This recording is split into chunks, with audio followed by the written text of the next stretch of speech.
Welcome to Boring History for Bedtime. You've arrived at just the right place for that peaceful, drifting off to dreamland experience you've been searching for. Tonight, in our cozy corner of serene slumber, we're going to gently transport you back in time, all the way to ancient Egypt, to pull back the linen wraps on the lives of its most powerful rulers, the Pharaohs. But before we get lost in this world of hushed dreams and shifting sands, take a moment to drop your name and your city in the comments below. I'd love to know who's joining us tonight, and from where, as we all journey together, shoulder to shoulder, heart to heart, into this ancient mystery. Imagine, if you will, a civilization born from the very breath of a river, a land bathed in perpetual sunshine, where the line between mortal and divine was blurred beyond recognition. This is ancient Egypt, a marvel that rose from the desert over 5 millennia ago, an enduring testament to human spirit, and an enigma that continues to captivate us. At its very core was the Nile, a shimmering, life-giving artery that snaked through an otherwise barren landscape. It was the Nile's predictable, generous floods, year after year, that allowed this incredible society to blossom, providing fertile ground for their crops and a vital highway for trade and communication. Truly, without the Nile, there would be no Egypt as we understand it, and certainly no pharaohs to rule it. For nearly 3,000 years, an unbroken chain of these awe-inspiring pharaohs held sway, steering the course of a vast and mighty empire. They weren't just kings and queens in the way we think of them today. They were believed to be living gods, the tangible manifestation of Horus, the revered son of Ra, the mighty sun god. This profound concept of divine kingship wasn't merely a political convenience. It was the very bedrock of their entire society, a belief woven into the fabric of daily life, from the humblest mud brick village to the most magnificent temple complex. The pharaoh was the essential bridge between humanity and the deities, the ultimate guardian of Ma'at, the cosmic order, the balance that prevented the universe from descending into utter chaos. Their every decree was law, their power absolute, and every action they took was steeped in sacred significance. Yet, despite this seemingly unchallengeable divinity, the actual lives of these pharaohs were anything but tranquil. They were figures of profound contradiction. On one hand, they orchestrated astonishing feats of engineering, art, and governance that pushed the absolute limits of human capability. Picture the pyramids of Giza, colossal monuments to their ambition and architectural genius, or the breathtaking temples of Karnak and Luxor, vast stone forests dedicated to their gods and their own eternal glory. Their reigns ushered in eras of unparalleled prosperity, vibrant cultural expression, and highly sophisticated societal organization. But underneath the shimmering crowns and beyond the grand, imposing facades lay a truth that, for some, was deeply unsettling. These god-kings, though seemingly immortal, were profoundly haunted by their own mortality. An immense portion of their energy, their immense wealth, and tragically even human lives, were poured into one singular quest: to conquer death itself, to ensure their triumphant journey into an eternal afterlife where they would continue to reign amongst the gods. This consuming obsession with the afterlife not only inspired breathtaking artistic creations, but also fueled practices that, to our modern sensibilities, can only be described as chilling. From incestuous marriages meticulously designed to preserve a so-called divine bloodline, to the truly disturbing possibility of retainer sacrifices in the earlier dynasties, the pharaoh's pursuit of immortality often demanded a terrible price, blurring the lines between divine right and ruthless tyranny. Their lives were a rich tapestry woven with threads of brilliant light and profound shadows, a constant, palpable tension between their divine mandate and their very human vulnerabilities. They wielded a type of power almost unmatched by any other rulers in human history, yet they were simultaneously constrained by rigid rituals, a constant threat of courtly intrigue, and the ever-present specter of their own demise. In the coming sections, we'll gently, carefully peel back these layers of gold and ancient linen to uncover the truly disturbing aspects of these enigmatic figures, exploring how their unparalleled power led to both unimaginable achievements and some of the most unsettling practices in human history. Their story isn't merely about ancient monarchs, it's a deep reflection on the very nature of power itself and the astonishing lengths to which humanity will go in its relentless pursuit of eternity. So, take a deep breath, get comfortable, and let's begin our journey into the sands of eternity. As we delve deeper into the lives of these ancient rulers, it's crucial to grasp the bedrock of their power, the absolute conviction that the pharaoh was not merely a king, but a living god. This wasn't just a political title, it was a profound theological truth for the Egyptians. The pharaoh was seen as the living embodiment of Horus, the falcon-headed god, son of Osiris and Isis. When a pharaoh died, it was believed they transformed into Osiris, the god of the afterlife, and their successor then became the new Horus on earth. This cycle reinforced the eternal nature of their divine rule. Beyond Horus, the pharaoh was also closely associated with Ra, the mighty sun god, often called the Son of Ra. This connection bestowed upon them ultimate divine authority, making their rule unquestionable. This divine status wasn't for show. It came with an immense, almost unfathomable responsibility: maintaining Ma'at. You can think of Ma'at as the cosmic order, the perfect balance, harmony, justice, and truth that governed the entire universe, from the rising of the sun to the flooding of the Nile, from the stars in the sky to human society. If Ma'at was upheld, all was well. If it faltered, chaos or Isfet would descend. The pharaoh was the sole human guardian of Ma'at, the one individual tasked with ensuring its continuation. Every ritual they performed, every temple they built, every judgment they made, every war they fought, all were understood as acts to uphold Ma'at and repel Isfet. Imagine the weight of that burden, knowing that the very stability of the cosmos rested on your shoulders. This unique position granted the pharaoh absolute power across all facets of Egyptian life. In religion, they were the supreme high priest of every cult, the primary intermediary between humanity and the gods. While priests certainly played a vital role, they acted on behalf of the pharaoh. Only the pharaoh could truly interact with the gods in the inner sanctums of temples, presenting offerings and receiving divine blessings. They initiated and participated in all major religious festivals and ceremonies, their presence essential for the rituals to be effective. To challenge the pharaoh was to challenge the gods themselves, to invite chaos upon the land. In the state, their authority was equally boundless. The pharaoh was the ultimate lawmaker, the chief judge, and the supreme administrator. Every aspect of the centralized government, from collecting taxes to managing vast irrigation projects, flowed from their command. They appointed viziers, treasurers, and provincial governors, and every official owed their loyalty directly to the throne.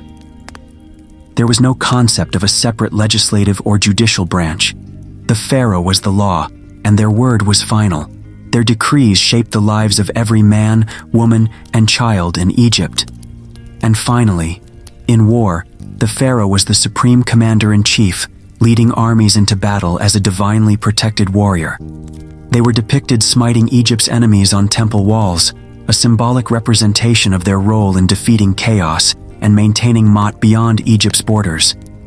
Victories were attributed to their divine might, and defeats could be interpreted as a failure to properly appease the gods, though such interpretations were carefully managed. The pharaoh's presence on the battlefield was believed to instill courage in their troops and terror in their foes. This incredible theological foundation, while granting them unparalleled power, also imposed an immense psychological and spiritual burden. They were not allowed the luxury of being merely human. Every waking moment was a performance of divinity, a meticulous adherence to ritual and tradition. They were the linchpin of the universe, and the consequences of their failure were unthinkable. This divine mandate, therefore, was a double-edged sword, a source of supreme authority, but also an unending pressure to be perfect, to be truly a god on earth. As we settle deeper into the story of the Pharaohs, it's important to understand how they managed to build such an enduring and powerful civilization. It wasn't just divine right, it was built on a foundation of brilliant innovation and effective organization, all largely thanks to the incredible gift of the Nile. Before the Grand Pharaohs, Egypt was split into two distinct lands, Upper Egypt in the south and Lower Egypt in the north, each with its own customs and rulers.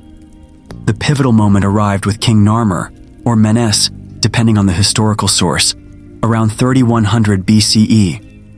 He's credited with unifying these two lands, forging what would become the unified Egyptian state.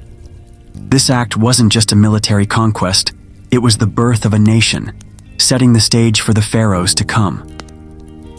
Narmer's palette, an ancient ceremonial shield, vividly depicts his triumph, showing him wearing the crowns of both Upper and Lower Egypt, a powerful symbol of the new, centralized kingdom. The true secret weapon of this burgeoning empire, however, was the Nile's astonishing fertility.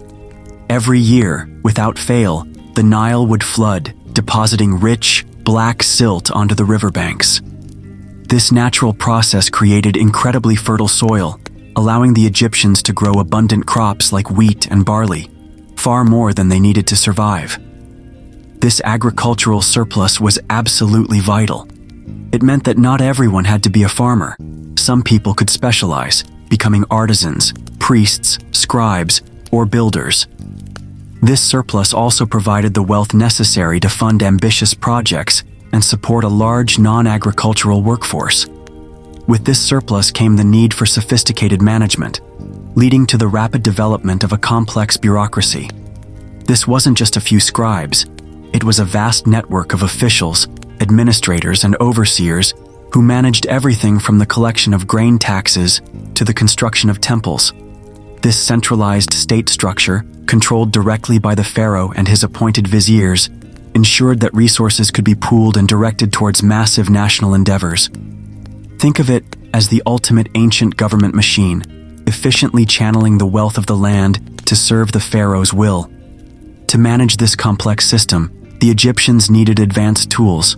One of their most enduring innovations was hieroglyphics, their beautiful and intricate system of writing. Hieroglyphics allowed for detailed record-keeping, the transmission of laws, religious texts, and historical accounts. This wasn't just art. It was the backbone of their administration and religious practice. Imagine trying to manage a vast empire without written records. It would be chaos. They also developed a remarkably accurate 365-day calendar, essential for predicting the Nile's annual flood, which determined the agricultural year, and for scheduling religious festivals. This precision highlights their keen observation and mathematical understanding. Beyond these administrative tools, early technology played a crucial role. The invention of the plow, perhaps adapted from earlier tools, revolutionized farming, making it even more efficient. The development of sailboats allowed for swift transportation of goods and people up and down the Nile, connecting the disparate parts of the kingdom and facilitating trade. These seemingly simple innovations were, in their time, groundbreaking, allowing for greater productivity and easier movement of resources. In essence, the pharaoh's power wasn't just bestowed by the gods, it was meticulously built upon the fertile ground of the Nile, amplified by ingenious administrative systems like bureaucracy and writing, and propelled forward by practical technological advancements. These foundations allowed them to concentrate immense power and resources, transforming a collection of villages into a unified, mighty empire capable of undertaking the colossal, enduring projects we still marvel at today. It was this practical engine of empire that truly set the stage for the millennia of pharaonic rule and their monumental, sometimes disturbing, legacies. Monuments to power and death. As we journey through the disturbed lives of the pharaohs, it's impossible to ignore the colossal structures they left behind. These weren't just buildings, they were physical manifestations of their divine authority, their unyielding belief in the afterlife, and their desperate desire for immortality. These monuments, carved from stone and steeped in shadow, whisper tales of power, obsession, and the relentless march toward eternity. The most iconic, of course, are the pyramids. When you think of ancient Egypt, these immense triangular tombs likely come to mind first. While pyramids were built throughout various dynasties, the ones at Giza, the Great Pyramid of Khufu, the Pyramid of Khafra, and the Pyramid of Menkaure, stand as the undisputed pinnacle of this architectural ambition. These aren't simply large piles of stone. They're feats of engineering that still baffle experts today, built with incredible precision and astronomical alignment. Their primary purpose was straightforward, yet profound: to serve as eternal resting places for the pharaohs, protecting their bodies and grave goods, and facilitating their rebirth in the afterlife. They were literal ramps to the heavens, designed to launch the pharaoh's soul to join the gods. Building them was an act of upholding Ma'at, demonstrating the pharaoh's ability to command vast resources and ensure cosmic order through sheer monumental effort. Beyond the tombs, the pharaohs erected breathtaking temples, not for their own burial, but as homes for the gods and places of worship, where the pharaoh could commune with the divine. The complexes of Karnak and Luxor, for instance, are not just temples, but vast, sprawling cities of stone. Karnak, in particular, is a dizzying labyrinth of colossal columns, towering obelisks, and intricate reliefs. These temples served as centers of state religion, economic hubs, and massive propaganda machines. Every wall was covered with scenes depicting the pharaoh making offerings to the gods, smiting enemies, or performing sacred rituals, all reinforcing their divine status and their crucial role in maintaining universal harmony. They were stages for divine power, ensuring the gods' favor and the prosperity of Egypt. As the centuries passed and tomb robbery became a rampant problem, the pharaohs shifted their focus from highly visible pyramids to hidden underground sepulchres. This led to the creation of the Valley of the Kings on the west bank of the Nile near Thebes. This desolate, sun-baked valley became the secret burial ground for pharaohs of the New Kingdom, including the famous Tutankhamun. Here, elaborate tombs were carved deep into the rock, with complex corridors, multiple chambers, and walls covered in vibrant, intricate paintings from religious texts like the Book of the Dead. These depictions weren't merely decoration. They were vital magical spells and guides intended to help the pharaoh navigate the perilous journey through the underworld, defeat demonic forces, and ultimately achieve eternal life. This brings us to the core of the pharaoh's monumental endeavors, their profound afterlife obsession. For the ancient Egyptians, death was not an end, but a transition, a doorway to another existence. The pharaoh's afterlife wasn't just personal, it was critical for the well-being of all Egypt. If the pharaoh failed to make it to the field of reeds, if their Ka, life force, or Ba, personality, couldn't return to their mummified body, then Ma'at would crumble and chaos would reign. Every pyramid, every temple, every spell inscribed on a tomb wall was a desperate, elaborate attempt to defy mortality, to ensure that the pharaoh, the living god, would continue his divine rule not just on earth, but in the eternal realms beyond. These structures, in all their grandeur and shadowy depths, stand as enduring testaments to this singular, all-consuming pursuit of eternity. The first sliver of dawn painted the eastern sky over Thebes around 1500 BCE, washing the colossal pylon gates of Karnak in a soft, ethereal light. But within the walls of the pharaoh's palace, life was already stirring, a meticulously choreographed ballet of servants and rituals. The air, still cool from the desert night, carried the scent of lotus blossoms from the palace gardens, mingling with the faint aroma of baking bread and the exotic sweet perfumes of preparation. This wasn't just any morning, it was the awakening of a living god. Inside the sprawling palace complex, nestled near the life-giving Nile, hundreds of figures moved with practiced silence. In the vast courtyards, ornamental pools, shimmering with fish, reflected the growing light. Off in a distant wing, a monkey chattered softly from its gilded cage, perhaps one of the pharaoh's many exotic pets. Gazelles, giraffes, even lions were not uncommon royal companions, symbols of their dominion over nature itself. Somewhere, a lyre was gently plucked, its soft notes rehearsing for the day's entertainment, adding to the almost dreamlike atmosphere. But all eyes and efforts were focused on the pharaoh's private chambers. Here, a special cadre of trusted servants and priests had already begun their sacred duties.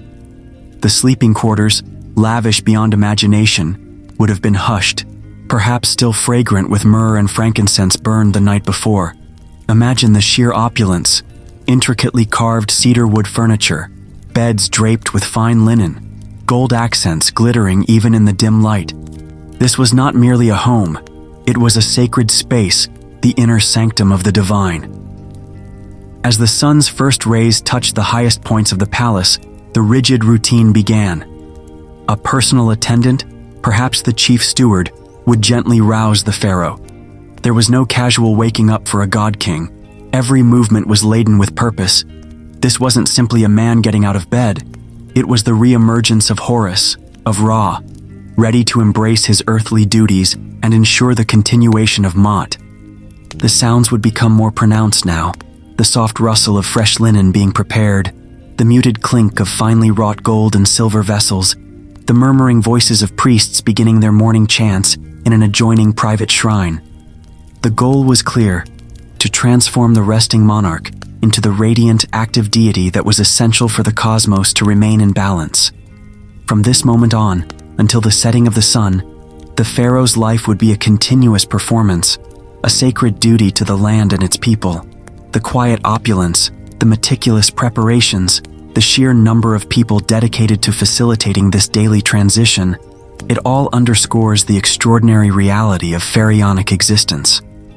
It was a life of unparalleled luxury, yes, but also one bound by an unyielding chain of ritual and expectation.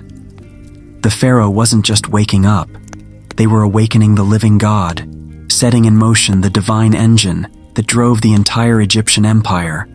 And with that awakening, a new day dawned for the two lands, guided by the very presence of divinity on earth. Crafting the living god. With the dawn broken and the pharaoh awakened, the most critical part of their morning began: the meticulous, sacred process of transforming the mortal man, or woman, in the case of Hatshepsut, into the radiant, unblemished, living god. This wasn't mere personal hygiene, it was an elaborate grooming ritual, each step imbued with profound religious and symbolic meaning. First came the purification. The pharaoh would undergo a ritual cleansing, perhaps with water brought directly from the sacred Nile, or with specialized purified water. The ancient Egyptians valued cleanliness intensely, and for a divine ruler, it was paramount. Every hair on the pharaoh's body was considered impure.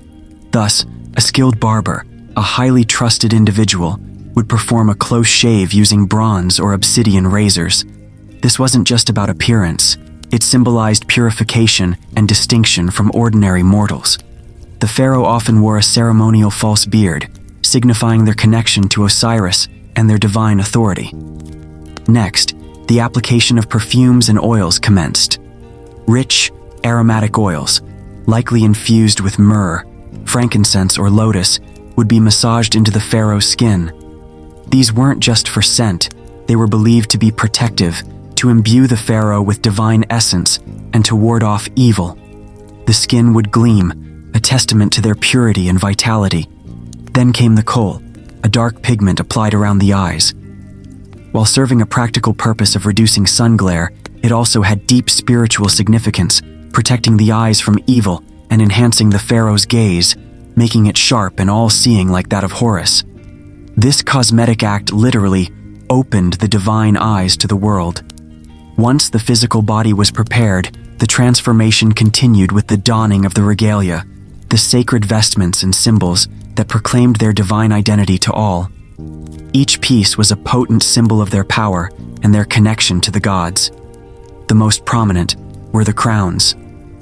The pharaoh might wear the white crown of Upper Egypt, the Hedjet, the red crown of Lower Egypt, the Deshret, or most powerfully, the double crown, Pshent, a combination of both, symbolizing the pharaoh's unified rule over the two lands. Other crowns included the blue Kepresh helmet, worn in battle, or the Aten crown during Akhenaten's reign. Each crown was not just headwear, it was a cosmic antenna, connecting the pharaoh to specific deities and aspects of Ma'at. In their hands, the pharaoh would hold the iconic crook and flail. The crook, or Heka scepter, symbolized the pharaoh's role as the shepherd of his people, guiding and protecting them. The flail, or Nekaka, represented his punishing power, his ability to enforce order and discipline. Together, they symbolized the twin aspects of pharaonic rule, benevolence and absolute authority. And then there was the jewelry. The pharaoh would be adorned with an astonishing array of golden electrum, a natural alloy of gold and silver, precious stones, and faience.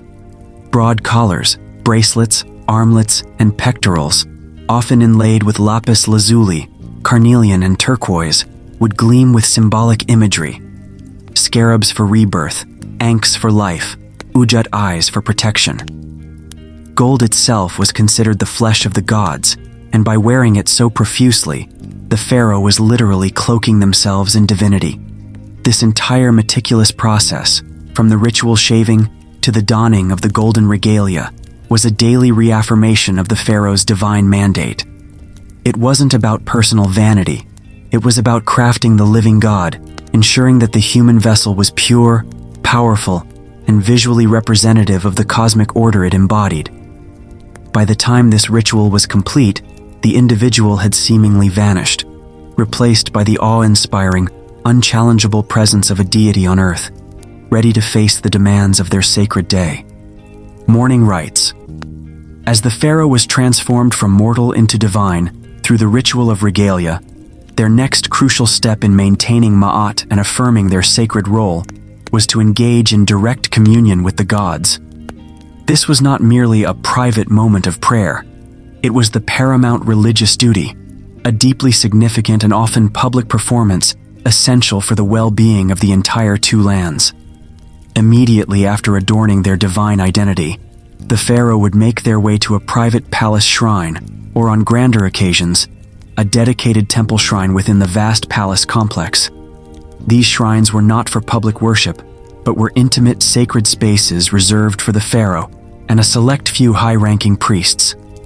The air within would be thick with the scent of sacred oils and the lingering aroma of previous incense burnings, the walls adorned with vibrant reliefs depicting deities and the pharaoh in various acts of devotion. Upon entering, the pharaoh would be met by a retinue of chanting priests, their voices low and melodic, reciting ancient incantations and precise prayers. These weren't spontaneous petitions. They were carefully codified liturgies, passed down through generations, each word designed to invoke the gods and ensure their favor. The pharaoh, as the chief priest, would lead these rites, often with specific gestures and movements, every action precise and predetermined. The heart of these mourning rites involved the presentation of offerings. These were not just symbolic gestures, but believed to be actual sustenance for the gods, nourishing their cause, life forces, within their cult statues. The pharaoh would present lavish food offerings, freshly baked bread, succulent cuts of meat, baskets of fruit, and fragrant vegetables. Alongside these, drink offerings such as fresh water, date wine, and beer would be poured as libations, often onto an altar or into specific vessels. The ritual was performed as if the gods were literally partaking of the meal. Beyond food and drink, the pharaoh would offer intricately crafted statuettes of deities or even miniature representations of themselves, symbolizing their eternal devotion and service. The most pervasive offering, however, was the burning of incense. Fragrant resins like frankincense and myrrh would be placed on hot coals in ornate censers, sending plumes of sweet-smelling smoke skyward. This incense was believed to purify the air, carry prayers directly to the heavens, and delight the nostrils of the gods. Special attention was paid to deities crucial for the solar cycle and afterlife, such as Ra, the sun god, ensuring the daily rebirth of the sun and thus life itself, and Osiris, the lord of the underworld, crucial for the pharaoh's own journey after death. Crucially, these rites also included veneration of the ancestors, particularly deceased pharaohs. By honoring those who had come before them, the current pharaoh affirmed the continuity of the divine kingship and drew upon the accumulated power and wisdom of their lineage. This reinforced the idea that the pharaoh was part of an unbroken, divinely ordained chain. The fundamental purpose of these morning rites was the rigorous maintenance of Ma'at. By nourishing the gods, honoring the ancestors, and performing these rituals flawlessly, the pharaoh ensured that the divine energies necessary for cosmic order were constantly replenished. This was the ultimate safeguard against chaos, a daily reaffirmation of the pharaoh's central role as mediator. The pressure was immense. Any perceived error, any lapse in devotion, could, in the minds of the Egyptians, threaten the very balance of the universe. Thus, these seemingly private moments were a grand performative aspect of divinity, a relentless duty that bound the pharaoh to the cosmos itself. Governing the two lands. Having communed with the gods and adorned himself with the sacred regalia, the pharaoh's morning transitioned from spiritual performance to the very tangible exercise of absolute power, governing the two lands. This wasn't merely a ceremonial role, it was a demanding, complex task, requiring a sharp mind, unyielding authority, and the meticulous machinery of a sprawling bureaucracy. The day's practical duties often began with holding court. This was the nerve center of the Egyptian state. High officials, most notably the vizier, the pharaoh's chief minister, and the steward of the entire land, would present their daily reports. These weren't casual briefings. They were detailed accounts covering every aspect of the kingdom's operation. The vizier would bring news from the farthest provinces, updates on crop yields, reports on granary levels, and assessments of ongoing construction projects. No detail was too small, for the pharaoh was ultimately responsible for the prosperity and stability of his realm. Beyond reports, the court was where petitions were heard and judgments rendered. Ordinary citizens, or more often, their local representatives, could bring grievances before the pharaoh, seeking his divine wisdom and impartial justice. While lower courts handled most disputes, the pharaoh remained the supreme arbiter, the final court of appeal. His word was law, and his decisions were considered divinely inspired and irreversible. This direct involvement, even if symbolic for many, underscored his role as the ultimate dispenser of justice, wielding the flail to enforce order and punish wrongdoing. The sheer scope of governance was staggering. The pharaoh was responsible for all law in Egypt, his decrees forming the legal framework of society. He oversaw the intricate system of taxation, ensuring that enough grain, livestock, and goods flowed into the royal coffers to feed the state, maintain the temples, and fund grand undertakings. Trade, both internal and external, was regulated by his officials, ensuring the flow of essential resources and luxury goods into the kingdom. Perhaps most vital, the pharaoh directed the massive irrigation system, the lifeblood of Egyptian agriculture. The construction and maintenance of canals, dams, and dikes were critical for harnessing the Nile's floods and maximizing crop yields, directly impacting the well-being of every Egyptian. And then there were the monumental construction projects, from grand temples to new cities, from expanding quarries to erecting obelisks. Every major building endeavor was initiated and approved by the pharaoh. These were not just public works. They were acts of devotion, symbols of power, and affirmations of Ma'at, requiring immense planning, resources, and manpower. Periodically, the court would also receive foreign diplomats. Messengers from Nubia, Syria, Anatolia, or the Levant would arrive, bearing gifts and requests, seeking alliances or submitting tribute. The pharaoh, seated on his gilded throne, surrounded by his powerful symbols, would listen to their pleas, negotiating peace treaties, trade agreements, or plans for military campaigns. His demeanor had to be regal, unyielding, and utterly divine, projecting Egypt's might and prestige to the wider ancient world. In every aspect of governance, the pharaoh embodied the duality of the crook and flail. He was the shepherd, crook of his people, responsible for their welfare, guiding them, and ensuring their prosperity. But he was also the stern enforcer, flail, ready to punish dissent, maintain order, and crush chaos wherever it arose. While he delegated much of the day-to-day administration to his highly efficient bureaucracy, the ultimate responsibility, and indeed the final authority, rested solely with him. The finality of the pharaoh's word was absolute. There was no appealing beyond the God-king. His decision was the divine will made manifest. This practical exercise of absolute power, though often channeled through a vast network of officials, ensured that the pharaoh's will permeated every corner of his vast and ancient kingdom. Projecting power. After attending to the rigorous duties of governance, the pharaoh's day often shifted to a different kind of performance: the grand spectacle of projecting divine power to the masses. This wasn't just about showing off wealth.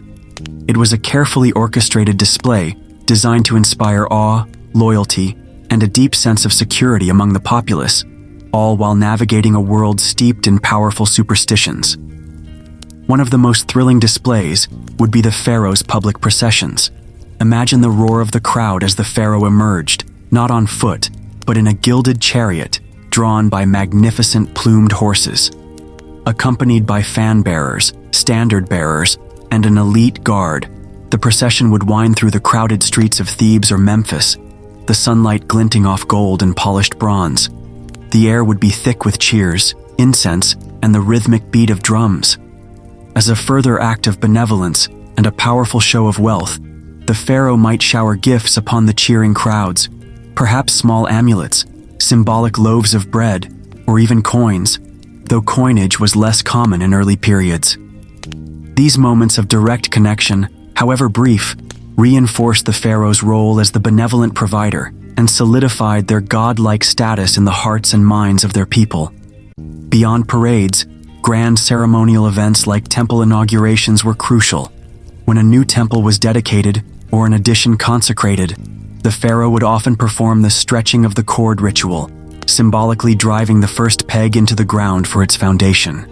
This act was deeply significant. It reenacted the primordial act of creation, aligning the sacred structure with the stars and ensuring its cosmic purity. Such events were not just engineering milestones, but profound religious ceremonies, asserting the pharaoh's unique ability to create order and connect the earthly realm with the divine. Yet, beneath this glittering facade of public adulation and grand spectacle, lay a fascinating and often dark undercurrent of deep-seated superstition and magical thinking. The pharaoh, despite being a god, was also perceived as constantly vulnerable to malevolent forces, both human and supernatural.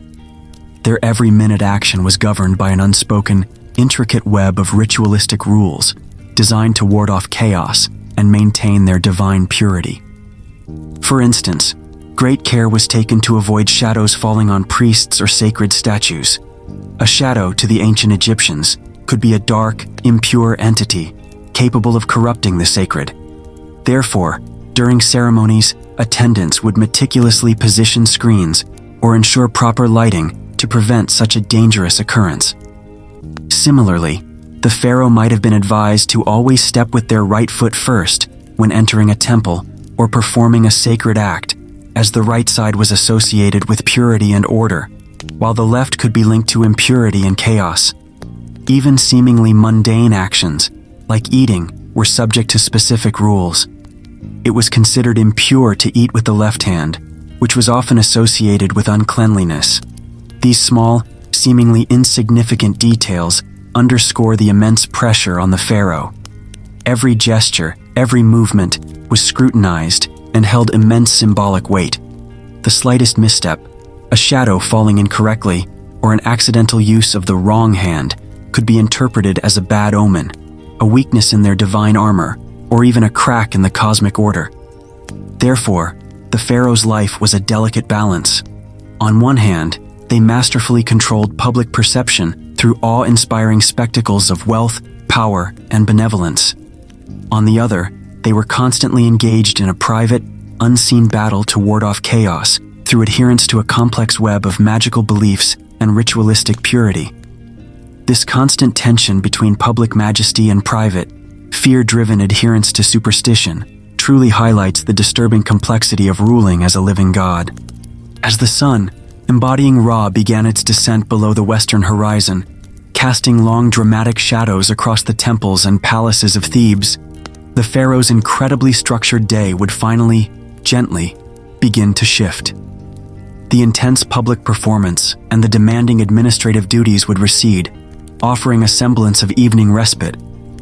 In the opulent royal chambers, away from the prying eyes of the court, the atmosphere might soften. Here, the pharaoh could finally unwind, albeit in a highly refined and still somewhat formal manner.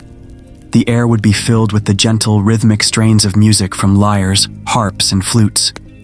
Graceful dancers, adorned with glittering jewelry and sheer linen, would perform intricate movements, their bodies telling stories of gods and heroes. Servants would circulate, offering rich, sweet date wine in exquisite golden goblets, along with platters of delicacies, roasted fowl, fresh fruits, and honeyed cakes. These were moments of sensory pleasure, designed to soothe the divine ruler after a day of immense pressure. Sometimes, the pharaoh might engage in quiet conversations, perhaps with trusted advisors or scholars, delving into theological debates about the nature of the gods, the mysteries of the cosmos, or the intricate prophecies. These discussions weren't just intellectual exercises, they were often connected to the pharaoh's divine role, seeking deeper understanding to better uphold Mot. He might even play a game of Senet, a popular board game that symbolized the soul's journey through the underworld. However, even amidst this lavish comfort and refined entertainment, a shadow, cool and inescapable, always lingered. It was the specter of death. For all their divine power, their absolute authority, and their boundless wealth, the pharaohs were profoundly mortal. Unlike the gods they embodied, their earthly reign was finite. Every sunset was a reminder of Ra's journey into the underworld, a daily metaphor for their own inevitable passage. This omnipresent awareness of mortality fueled an obsessive drive for the afterlife. Even during their supposed leisure, the pharaoh's thoughts, or certainly those of their closest advisors, would constantly turn to the eternal. Discussions about the ongoing progress of their eternal tomb would have been regular. In the New Kingdom, this meant the vast, hidden necropolis of the Valley of the Kings, already mentioned in our discussion. Work on these elaborate subterranean palaces of the dead began early in a pharaoh's reign and continued relentlessly until their demise. Every chamber carved, every wall painted, every grave good crafted was a desperate attempt to defy oblivion. The lavish comforts of the palace, the beautiful music, the sweet wine, all served as a poignant contrast to the underlying anxiety. They emphasized the fleeting nature of earthly power. No matter how many temples they built, how many victories they won, or how many servants attended to their every whim, the clock of their mortal life was ticking. Their grandest projects, their most enduring legacies, were ultimately designed to transcend this fleeting existence. Thus, the pharaoh's evening respite was never truly free of the looming presence of death.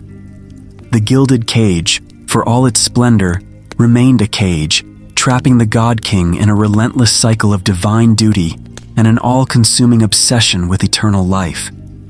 The luxury was real, but true relaxation, a moment entirely free from the anxieties of cosmic responsibility and personal mortality, was likely a rare and precious commodity for these God Kings. As the pharaoh moved through his opulent, ritual-bound life, secure in his divine mandate, there was an underlying current of intense pressure and potential instability that pulsed through the very heart of the royal court, the complex and often dangerous world of dynastic succession. For a pharaoh, the most paramount and consuming personal imperative was the production of a male heir. The continuation of the divine lineage, the unbroken chain of Horus on earth, depended entirely on having a legitimate son to inherit the throne. Without a clear male successor, the very stability of Egypt, and by extension, Mot itself, could be plunged into crisis. This made the royal court a literal hotbed of intrigue and ambition. The great royal wife, though holding immense power and spiritual significance, often seen as the embodiment of Isis to the pharaoh's Osiris, had to deliver a son. If she couldn't, or if her sons died young, the pharaoh might elevate a secondary wife or concubine whose son could inherit. This created fierce competition, not just among the women of the harem, but also among powerful noble families who might have daughters within the royal household. Every birth was scrutinized, every child's health meticulously monitored, every potential rival eyed with suspicion. Perhaps the most disturbing aspect of these dynastic webs was the widespread practice of incestuous marriages. To us today, the idea of a pharaoh marrying his own sister, or even his daughter, is deeply unsettling and taboo. However, for the ancient Egyptians, particularly among the Ptolemaic dynasty later on, this practice had a profound theological justification. The gods themselves, Osiris and Isis, were siblings and consorts. By mimicking divine pairings, the pharaohs believed they were preserving the purity and strength of their divine blood. It was thought that by keeping the royal lineage unsullied by outside common blood, they maintained their sacred connection to the gods and enhanced their divine status. For example, Ramses II famously married several of his own daughters, elevating them to the status of great royal wives. While this might have served to concentrate power within his immediate family, it also carried significant biological risks, as modern studies of royal mummies, like Tutankhamun as we'll discuss later, clearly show. This intricate web of intermarriage, while intended to solidify power and divine purity, paradoxically created immense inherent instability and rivalries. Within the royal family itself, brothers vied for the throne, half-siblings plotted against one another, and ambitious queens or viziers could manipulate the succession. A pharaoh with many sons from different mothers faced the constant threat of a palace coup or a succession crisis upon his death. The closer the blood relation, the more direct the claim to the throne, leading to a volatile environment where trust was a luxury. Consider the young Tutankhamun. His lineage was deeply incestuous, and his unexpected death left a vacuum that powerful figures like his vizier Ai and General Horemheb quickly filled, further highlighting the fragility of even divinely ordained power in the face of dynastic uncertainty. The pressure to produce an heir, the cutthroat competition within the gilded cage of the royal court, and the bizarre practice of incestuous unions. All these elements reveal the deeply toxic family dynamics that often festered beneath the surface of pharaonic power. These were not just abstract political strategies, they were intensely personal struggles, often fueled by an overwhelming sense of divine pretension that pushed the boundaries of human morality and created a perilous existence for those born into the royal bloodline. The divine mandate, ironically, often led to very earthly and very disturbing family dramas. In the long male-dominated lineage of pharaohs, one figure stands out as truly extraordinary and, in her time, deeply unconventional: Hatshepsut. Around 1479 BCE, she shattered millennia of tradition, demonstrating an audacious grasp for power that defies easy categorization. Her story is a fascinating case study in challenging gender norms, the intricate mechanics of power usurpation, and the precariousness of even divinely backed rule. Hatshepsut began her journey not as pharaoh, but as the regent for her young stepson, Thutmose III. Her husband Thutmose II had died, leaving behind a young heir who was too young to rule effectively. As regent, Hatshepsut held significant power, overseeing the day-to-day governance of Egypt. However, rather than simply guiding the boy king, she gradually, skillfully, and strategically consolidated her own authority. Within a few years, she made the unprecedented move. She declared herself pharaoh, ruling not as a queen or consort, but as the full-fledged king of Upper and Lower Egypt. To legitimize this truly groundbreaking claim, Hatshepsut went to extraordinary lengths to present herself as a traditional male pharaoh. She adopted all the conventional male regalia. She wore the kilt, the double crown, and even the ceremonial false beard, a symbol of pharaonic authority traditionally worn only by men. On reliefs and statues, she was often depicted with a masculine physique, broad shoulders, and no breasts, despite historical accounts confirming her as female. Her inscriptions referred to her as His Majesty and described her with masculine titles, emphasizing her divine right to rule, just like any other pharaoh. She even fabricated a divine birth story, claiming the god Amun himself was her father, further bolstering her legitimacy. Hatshepsut's reign was remarkably successful and prosperous, marked by an emphasis on trade, exploration, and most notably, monumental building projects. She initiated some of the most ambitious construction projects of the New Kingdom, perhaps her most magnificent being her terraced mortuary temple at Deir el-Bahri. This breathtaking complex, carved into the cliffs on the west bank of the Nile, was a grand statement of her piety and power, rivaling anything built by her male predecessors. It celebrated her divine lineage, her expeditions, like the famous journey to the exotic land of Punt, and her devotion to the gods. Despite her success and careful self-presentation, Hatshepsut's audacious act posed a deep ideological threat to the traditional male-dominated concept of pharaonic rule. After her death, and once Thutmose III had established his own firm control of the throne, a disturbing campaign of erasure began. Her name was systematically chiseled from monuments, her statues toppled and defaced, and her image removed from official records. Her very existence as a pharaoh was meticulously expunged from history. For centuries, she was largely forgotten, only to be rediscovered by modern archaeologists. This deliberate erasure highlights the deeply ingrained nature of gender norms in ancient Egypt and the backlash against a woman who dared to occupy the ultimate position of power.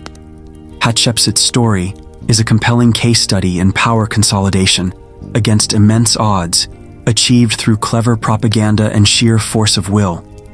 But it also serves as a stark reminder of the precariousness of rule, especially when it challenges fundamental societal beliefs. Even a king herself, a pharaoh who ruled brilliantly, could not escape the posthumous wrath of those who sought to restore traditional order, revealing a disturbing fragility beneath the surface of divine authority. Akhenaten's revolution. From the ambitious rule of Hatshepsut, we now turn to an even more radical and disturbing chapter in pharaonic history, one that shook the very foundations of Egyptian society and religion, the reign of Akhenaten. This pharaoh, ruling around 1353 to 1336 BCE, embarked on a truly unprecedented religious revolution, demonstrating the immense dangers of absolute power when unchecked by tradition. Born Amenhotep IV, this pharaoh initially continued the worship of the traditional Egyptian pantheon, with the god Amun at its head. Amun, combined with Ra, had become the supreme state god, and his priesthood in Thebes had grown incredibly wealthy and powerful, arguably rivaling the pharaoh himself. This immense influence, coupled with the vast resources controlled by Amun's temples, likely fueled Amenhotep IV's growing unease. Around the 5th year of his reign, something profound shifted. Amenhotep IV declared his absolute devotion to a single, previously minor deity, the Aten, represented simply as the disk of the sun, whose rays ended in hands bestowing life. This wasn't just a preference for one god, it was a radical, near monotheistic shift. He began to systematically reject Amun and the entire traditional pantheon of gods and goddesses that had been worshipped for millennia.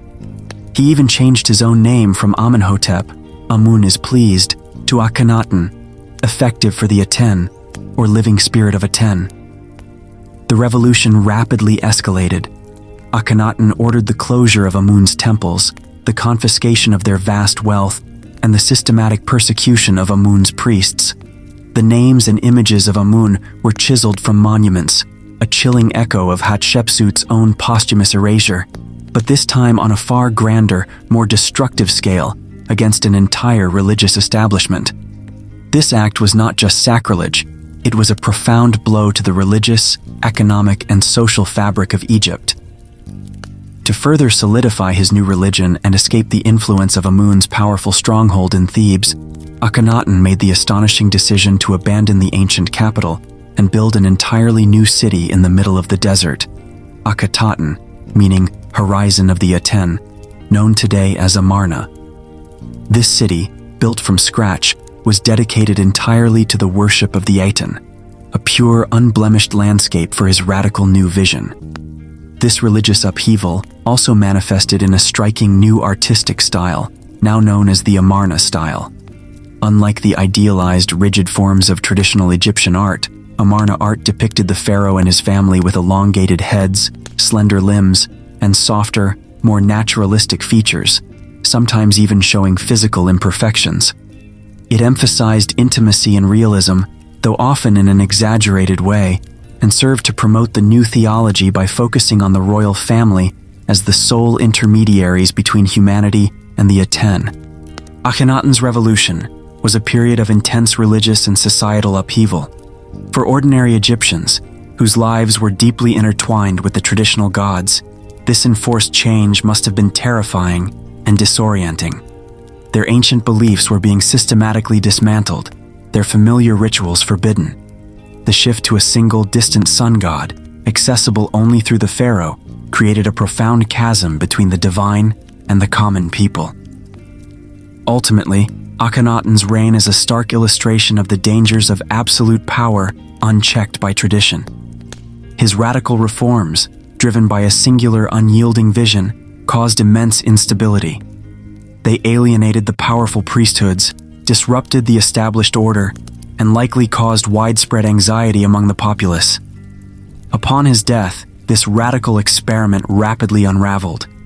His successors, notably Tutankhamun, likely his son, quickly restored the worship of Amun and the traditional pantheon, abandoned Amarna, and sought to erase Akhenaten's heresy from history. Akhenaten's revolution remains a fascinating, disturbing testament to how a god-king's unbridled will could plunge an entire civilization into turmoil. As we peel back the layers of ancient Egyptian history, we sometimes encounter practices that are not just disturbing, but truly chilling, revealing the darkest manifestations of pharaonic power. One such practice, prevalent in the earliest dynasties, was retainer sacrifice. This wasn't a myth or a rumor. Archaeological evidence confirms that during the formative period of the Egyptian state, human beings, and even beloved animals, were deliberately killed to serve the pharaoh in the afterlife. This practice was particularly pronounced during the First Dynasty, around 3100–2890 BCE, a time when the concept of divine kingship was still being formalized, and the lines between earthly and divine rule were perhaps even more blurred. The most compelling and disturbing evidence comes from the royal cemeteries at Abydos, a sacred site where early pharaohs were buried. Excavations of the tombs of pharaohs like Jer and his successor Jet have unearthed a grim tableau. Not just the pharaoh's central burial chamber, but surrounding satellite graves. These satellite graves contain the remains of hundreds of individuals buried simultaneously with the pharaoh. Imagine the scene. Alongside the deceased god-king, a vast entourage, consisting of servants, guards, women, and even children, was interred. Forensic analysis of these remains has indicated that their deaths were not natural. Evidence suggests methods like strangulation or severe blunt force trauma to the head, indicating a deliberate and violent end. These individuals were not merely buried alongside the pharaoh after their natural deaths. They were killed specifically to accompany him into the next world. The scale is staggering. For instance, the burial complex of King Jer contained over 300 subsidiary graves, filled with these sacrificed individuals. Beyond humans, beloved pets were also sacrificed, including baboons, dogs, and donkeys, presumably to provide companionship and transportation for the pharaoh in the afterlife. Even boats were buried nearby, ready to ferry the pharaoh across the celestial Nile. The horrific purpose behind retainer sacrifice was chillingly simple: eternal service. The Egyptians believed that the afterlife was a continuation of earthly existence, albeit in a perfected form. For a pharaoh, this meant needing his entire retinue, his personal attendants, guards, cooks, musicians, and even concubines, to continue serving him in the realm of Osiris. Just as they served him in life, they would serve him in death. These individuals were seen not as unique beings with their own souls, but as extensions of the royal household, disposable grave goods whose sole purpose was to ensure the pharaoh's comfort and prosperity in eternity. This practice represents arguably the darkest manifestation of pharaonic power. It illustrates a period where the pharaoh's divine status allowed for an unfathomable degree of control, even over life and death.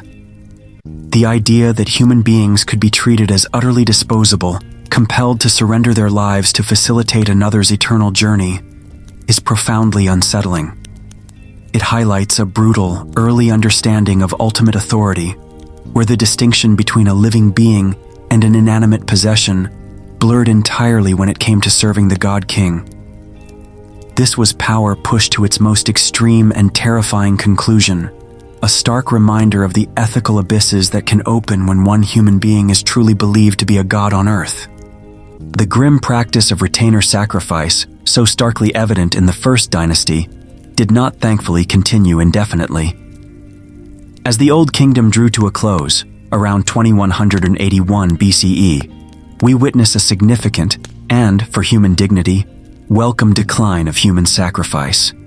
This shift wasn't necessarily a sudden moral awakening, but rather a complex evolution driven by changing religious beliefs, economic practicalities, and perhaps a growing sense of the spiritual efficacy of symbolic replacements. The core need for eternal provision for the pharaoh remained, but the method of ensuring it transformed.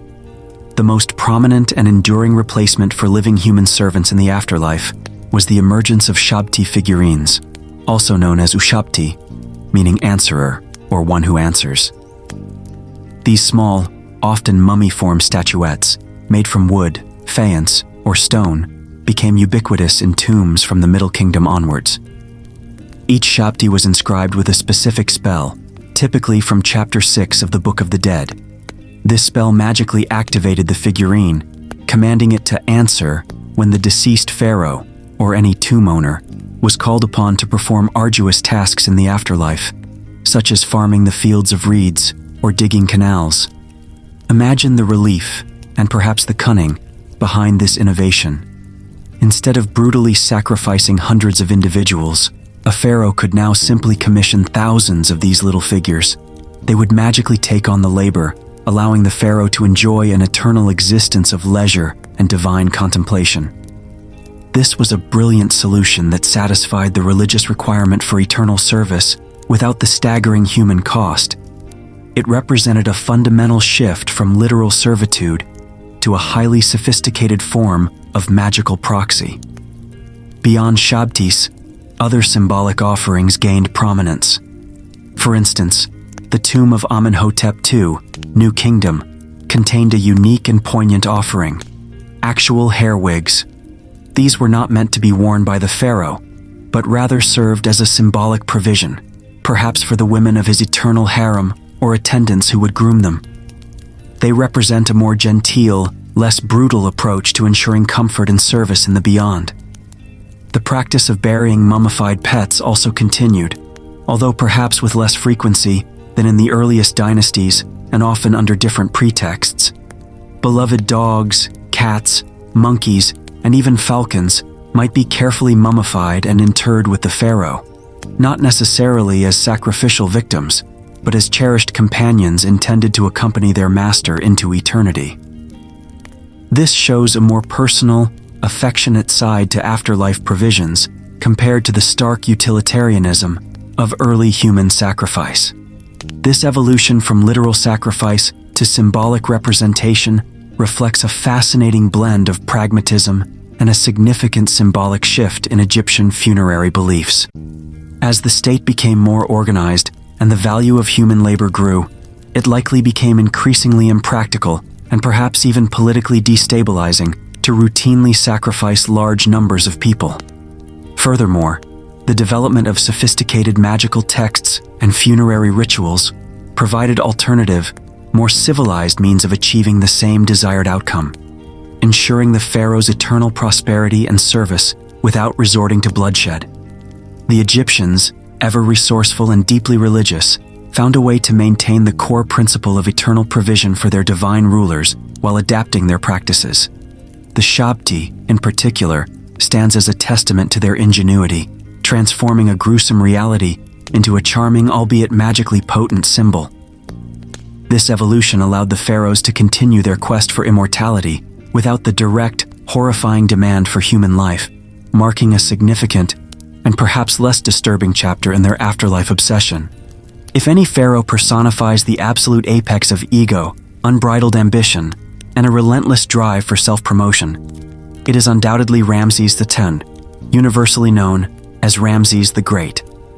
His reign, from approximately 1279 to 1213 BCE, spanned an astonishing 66 years, a period of unparalleled stability and monumental construction. Ramses didn't just rule Egypt, he was Egypt, and he made sure everyone knew it, from the humblest peasant to the loftiest deity. Ramses was a prolific builder on a scale unmatched by almost any other pharaoh. He didn't just build, he built everywhere and colossally. His name and image adorned countless temples, monuments, and cities across the land. Among his most famous creations are the magnificent rock-cut temples at Abu Simbel in Nubia, with their 4 colossal seated statues of Ramses himself, dwarfing any worshipper. These temples were not just places of worship, they were grand statements of Egyptian power and Ramses's divine connection to the gods, strategically placed to impress and intimidate the Nubian territories. Another of his masterworks was the Ramesseum, his massive mortuary temple complex near Thebes, designed to celebrate his life, victories, and divine status for eternity. And then there was Pi-Ramesses, his new capital city in the eastern delta, a sprawling metropolis built with astonishing speed, serving as a strategic military base and a testament to his administrative might. These were not just functional cities or temples. They were physical extensions of Ramses's colossal ego, designed to immortalize him through sheer scale. His preferred method of self-aggrandizement was the deployment of colossal statues and towering obelisks. Wherever you looked in Ramses's Egypt, you would see his face, often carved on a scale that was truly overwhelming. Statues reaching tens of meters high depicted him in various heroic poses, ensuring that his presence dominated the landscape. Obelisks, carved from single pieces of granite and inscribed with his titles and achievements, pierced the sky, acting as sun-drenched monuments to his glory. These weren't just decorative elements, they were powerful symbols, shouting his divine right and eternal reign to the heavens and all who beheld them. Disturbingly, Ramses was not content with merely building his own monuments.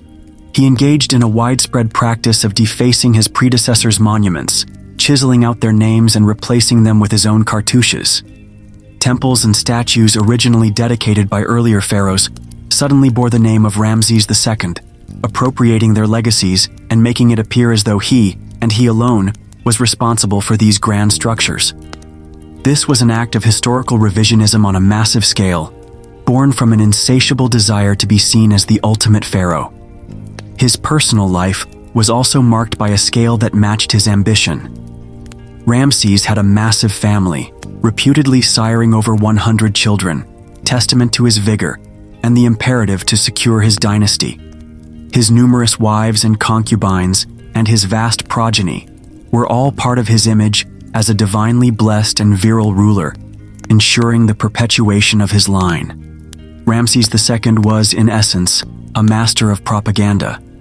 Every building, every statue, every inscription served a single, overarching purpose: to glorify Ramses, to establish him as the greatest pharaoh, a living god whose achievements dwarfed all others. This wasn't just about leadership, it was about self-deification through architecture and an unparalleled scale of self-promotion. He lived and ruled with an unshakable belief in his own supreme importance, leaving behind a legacy that, while magnificent, is also a profound study in megalomania and the lengths to which an absolute ruler will go to ensure their eternal glory. Even for a pharaoh of Ramses, the great's colossal ego and grand vision, the ultimate challenge remained the same as for all his predecessors: conquering death. And while the explicit human sacrifice of the earliest dynasties had largely faded, the sheer scale of Ramses's preparations for the afterlife, coupled with unsettling archaeological findings, suggests that the lines between devotion and tyranny in death rituals could still become disturbingly blurred. Ramses's preparation for eternity centered around 2 monumental undertakings: his tomb in the Valley of the Kings and his magnificent mortuary temple, the Ramesseum. The Ramesseum was more than just a temple. It was intended as a permanent cult center where offerings would be made to Ramses' spirit for eternity. This sprawling mortuary temple city on the west bank of the Nile housed massive granaries, administrative buildings, and shrines, all designed to ensure his continuous sustenance and worship in the afterlife. It was a tangible expression of his belief that his divine reign would simply continue beyond the veil of death. Inside his actual tomb, and even within his mortuary temple, the provision for his eternal comfort was nothing short of extravagant. The archaeological record, though often plundered before modern discovery, hints at lavish tomb goods that would have accompanied him. Imagine glittering golden chariots, not just symbolic, but actual vehicles of war and display, now meant to transport him across the celestial plains. Exquisitely crafted furniture, adorned with precious metals and rare inlays, would have furnished his eternal dwelling. Mountains of pottery, fine linens, weapons, and intricate jewelry, every conceivable luxury and necessity for a god-king, would have been packed into his burial chambers, reflecting the boundless wealth of his empire and his unshakable belief in a materially rich afterlife. However, beneath this splendor and the clear evidence of symbolic provision, there are darker rumors and disturbing evidence from the broader New Kingdom context that suggest the echoes of earlier, more brutal practices might not have entirely vanished. While large-scale retainer sacrifice was no longer state policy, some archaeological interpretations, particularly concerning certain burials associated with high-ranking individuals and even royal contexts, hint at the potential sacrifice of concubines or household staff upon death. In some burial pits adjacent to significant tombs, archaeologists have found bodies whose positions or the nature of their death, though difficult to definitively prove as intentional sacrifice without clearer forensic evidence, suggest they were interred not long after the principal's death. There is speculation that some individuals, perhaps those closest to the pharaoh or great nobles, might have been encouraged or even forced to join their masters in death, particularly within the intimate sphere of the royal household. The idea was to have these bodies posed for eternal service, forever ready to attend to the pharaoh's needs. While direct, undeniable proof of systematic human sacrifice on the scale of the First Dynasty is absent for the New Kingdom, the sheer power of the pharaoh and the belief in eternal servitude could have manifested in more isolated, but no less tragic, instances. The cost in human life, even if not on the institutionalized level of earlier periods, remained a lingering dark possibility. This highlights how the drive for post-mortem status could still blur the lines between what we perceive as devotion and what descends into tyranny. For a pharaoh like Ramses, who believed himself a living god and whose ego knew no bounds, the ultimate expression of his power was to ensure his eternal comfort and dominion, even if it meant demanding the ultimate sacrifice from those in his most intimate circle. The opulence of his tomb and the sheer scale of his afterlife preparations stand as a testament to this all-consuming obsession with forever maintaining his divine status by any means necessary. Among the many pharaohs, few capture the popular imagination quite like Tutankhamun, often dubbed the Golden Boy. His fame, however, stems not from a long, glorious reign or monumental achievements, but from a singular, astonishing stroke of luck: the discovery of his nearly intact tomb. In 1922, British archaeologist Howard Carter, funded by Lord Carnarvon, made the most spectacular find in the history of Egyptology: Tomb KV62 in the Valley of the Kings. When Carter peered into the antechamber for the first time, famously asking, "Can you see anything?" Lord Carnarvon's anxious query, he replied, "Yes, wonderful things." And indeed, they were. What Carter and his team uncovered was a treasure trove beyond imagination, a window directly into the funerary practices and royal opulence of the New Kingdom.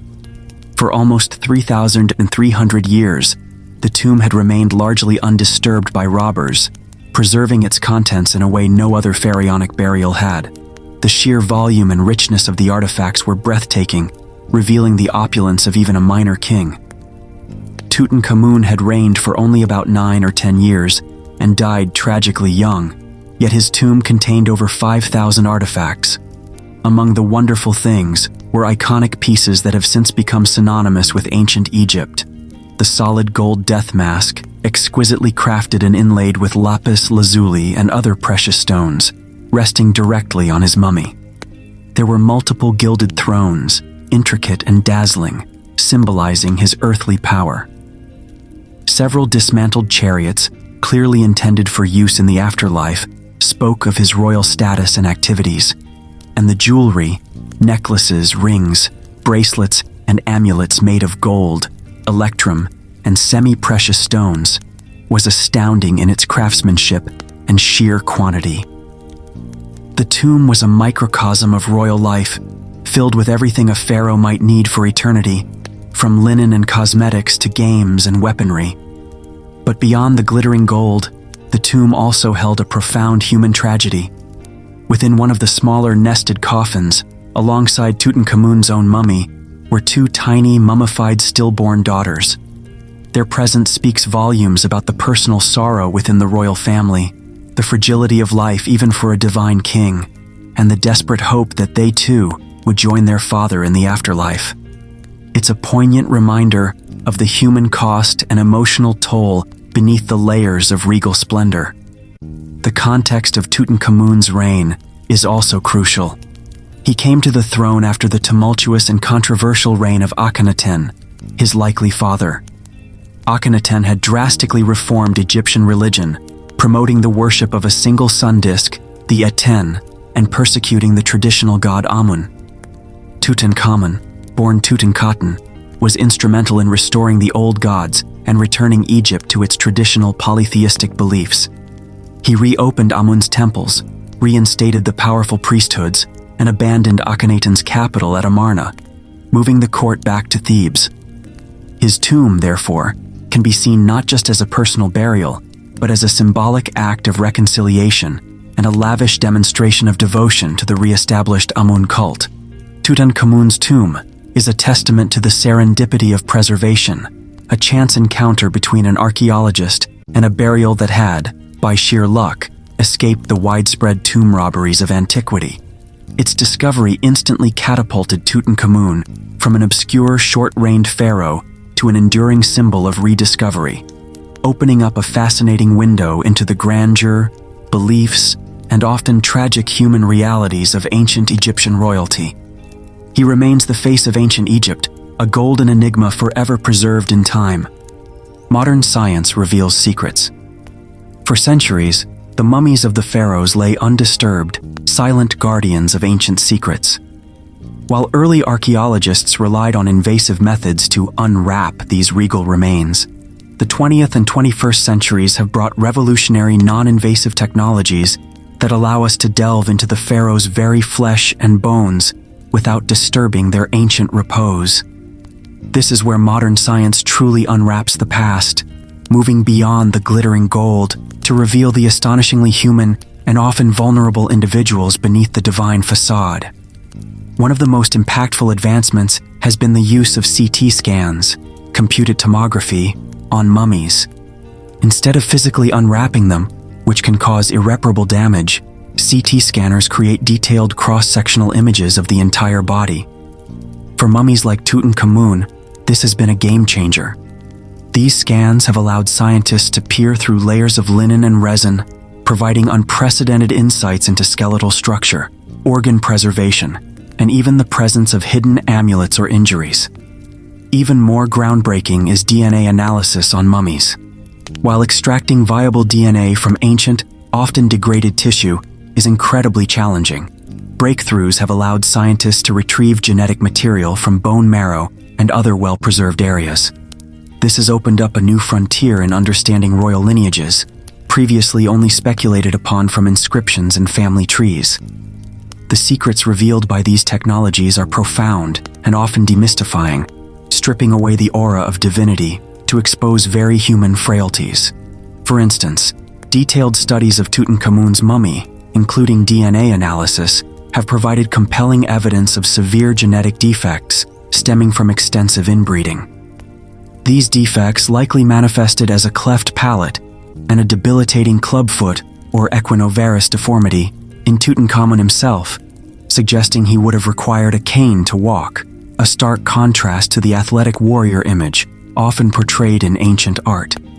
This points directly to the consequences of the incestuous marriages practiced to preserve divine blood within the royal family, revealing the biological toll of such practices. Furthermore, these scientific investigations have shed light on the cause of death for some pharaohs. In Tutankhamun's case, analysis suggests a combination of factors: severe malaria, evidenced by malarial parasites found in his DNA, combined with a debilitating infected leg injury, likely sustained from a fall. This paints a picture of a young king suffering from chronic pain and a weakened immune system, ultimately succumbing to disease rather than a dramatic assassination. Beyond individual causes of death, these studies offer broader insights into the health and diet of the pharaohs and their families. Bone density, signs of arthritis, dental health, and even the analysis of stomach contents from some mummies provide clues about their lifestyles, their diet, rich in meat and bread, but sometimes lacking in varied nutrients, and the prevalence of certain diseases. The ability to confirm lineage through DNA, such as conclusively identifying Tutankhamun as the son of Akhenaten and his unknown sister wife, has resolved long-standing historical debates and reconstructed complex family trees that were previously shrouded in mystery. In essence, modern technology has allowed us to transcend the ancient rhetoric and glittering facades, revealing the pharaohs not just as god-kings, but as vulnerable, flesh-and-blood human beings susceptible to disease, genetic conditions, and the common ailments of their time. This process of demystification doesn't diminish their historical significance. Rather, it makes them more relatable, grounding their extraordinary lives in the shared human experience of frailty and mortality, even for those who believed themselves gods on earth. The life of a pharaoh, for all its divine splendor and absolute authority, was rarely a serene one. Beneath the gilded surface of opulence and ceremony, the royal court was often a viper's nest of ambition, jealousy, and betrayal. History reveals that even god-kings were not immune to the most personal and brutal threats, those from within their own families and closest circles. These scars of power highlight the brutal reality of court life and the profound insecurity that often lurked beneath the divine facade. One of the earliest and most chilling accounts comes from the Middle Kingdom, with the reign of Amenemhat I, c. 1991-1962 BCE, the founder of the 12th dynasty. His famous Instructions of Amenemhat, a piece of wisdom literature supposedly written by the assassinated king to his son Senusret, details a terrifying near-assassination attempt. The text describes how he was attacked in his bed by his own guards, loyal servants, or perhaps even family members, highlighting the fragility of trust and the ever-present danger of a coup. He warns his son to trust no one, not even those closest to him, a stark testament to the paranoia that absolute power could breed. This incident profoundly shaped Senusret II's reign, leading him to implement a co-regency system to ensure a smoother transition of power and deter similar plots. Perhaps the most harrowing and well-documented example of a pharaoh's violent end is the assassination of Ramses III, c. 1186-1155 BCE, of the New Kingdom. This wasn't a battlefield casualty. It was a meticulously planned harem conspiracy. Papyrus records, specifically the Judicial Papyrus of Turin, detail the plot. Queen Tiye, one of Ramses III's secondary wives, desperate for her son Pentawere to inherit the throne over the designated heir, Ramses IV, orchestrated a complex scheme involving palace officials, harem women, and even foreign mercenaries. The plot involved a combination of magic and direct attack. Modern forensic examination of Ramses III's mummy, including CT scans, chillingly confirms a deep gash in his throat, consistent with a knife wound, as well as a severed toe, suggesting multiple attackers or a struggle. The aftermath was swift and brutal. The conspirators were rounded up and tried. Pentawere, Tiye's son and the would-be pharaoh, was forced to commit suicide by poison or strangulation, his mummy found contorted in agony, famously dubbed the Screaming Mummy. Other conspirators faced severe punishments, including execution, mutilation, and ritual suicide, leaving no doubt about the state's ruthless response to such a profound betrayal. This event vividly illustrates the cutthroat nature of royal succession and the desperate measures taken by those vying for ultimate power. Even much later, during the Ptolemaic dynasty, the pattern of violence within the royal family continued. The murder of Ptolemy IV's queen Arsinoe III, c. 204 BCE, is another stark example. Arsinoe was a popular queen, but after Ptolemy IV's death, she was brutally murdered by two of Ptolemy IV's powerful courtiers, Agathocles and Eusebius, who sought to control the young heir, Ptolemy V. The assassination sparked popular outrage, culminating in a mob lynching of the culprits, highlighting the public's visceral reaction to such royal brutality. These incidents underscore a terrifying truth. For the pharaohs, the greatest danger often came not from external enemies, but from within the confines of their own palace, from those closest to them, driven by ambition, jealousy, or a desire for the ultimate prize, the throne of Egypt.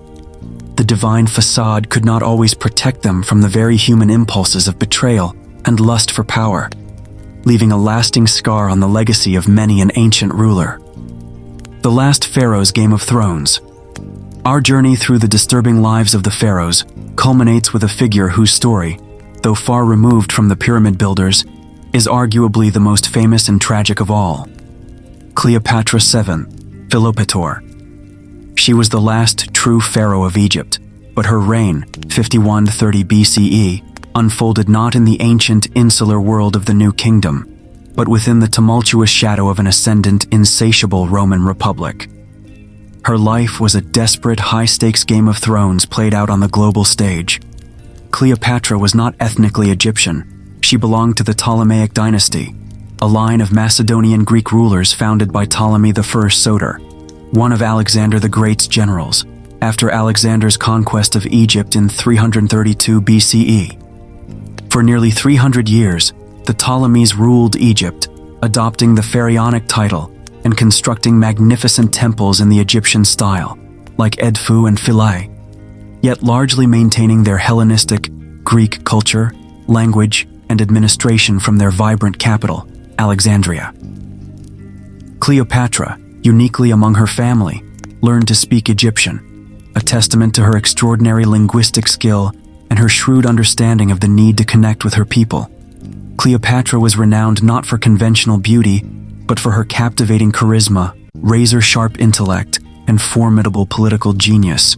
She inherited a kingdom weakened by internal strife and increasingly vulnerable to Roman interference.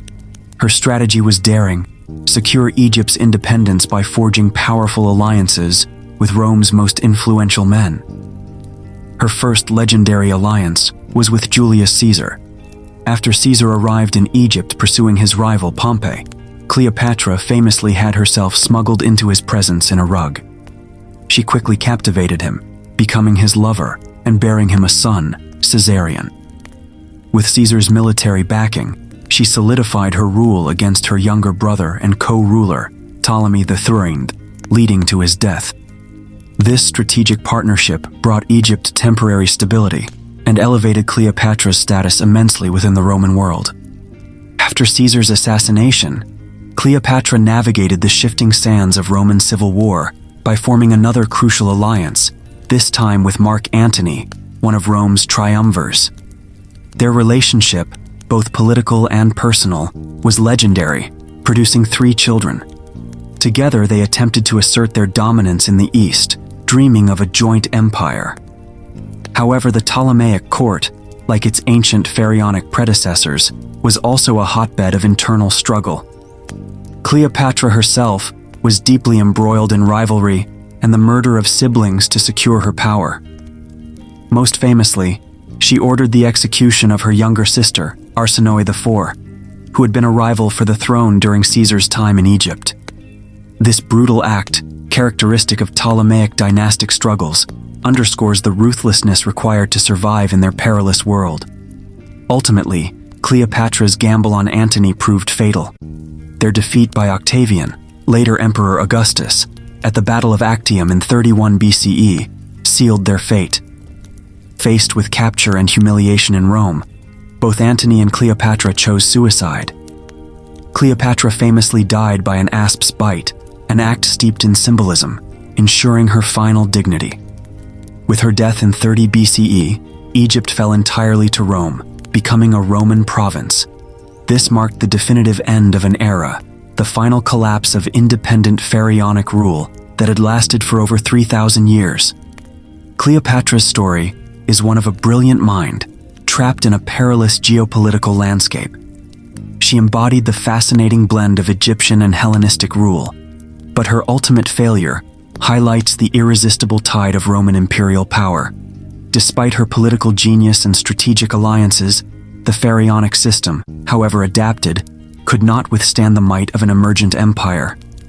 Her life, a dramatic saga of ambition, love, and betrayal, stands as a poignant testament to the fragility of even divine power when confronted by overwhelming external forces. We've explored the grand concepts of pharaonic power, but let's now settle into the intimate, hour-by-hour reality of a pharaoh's life.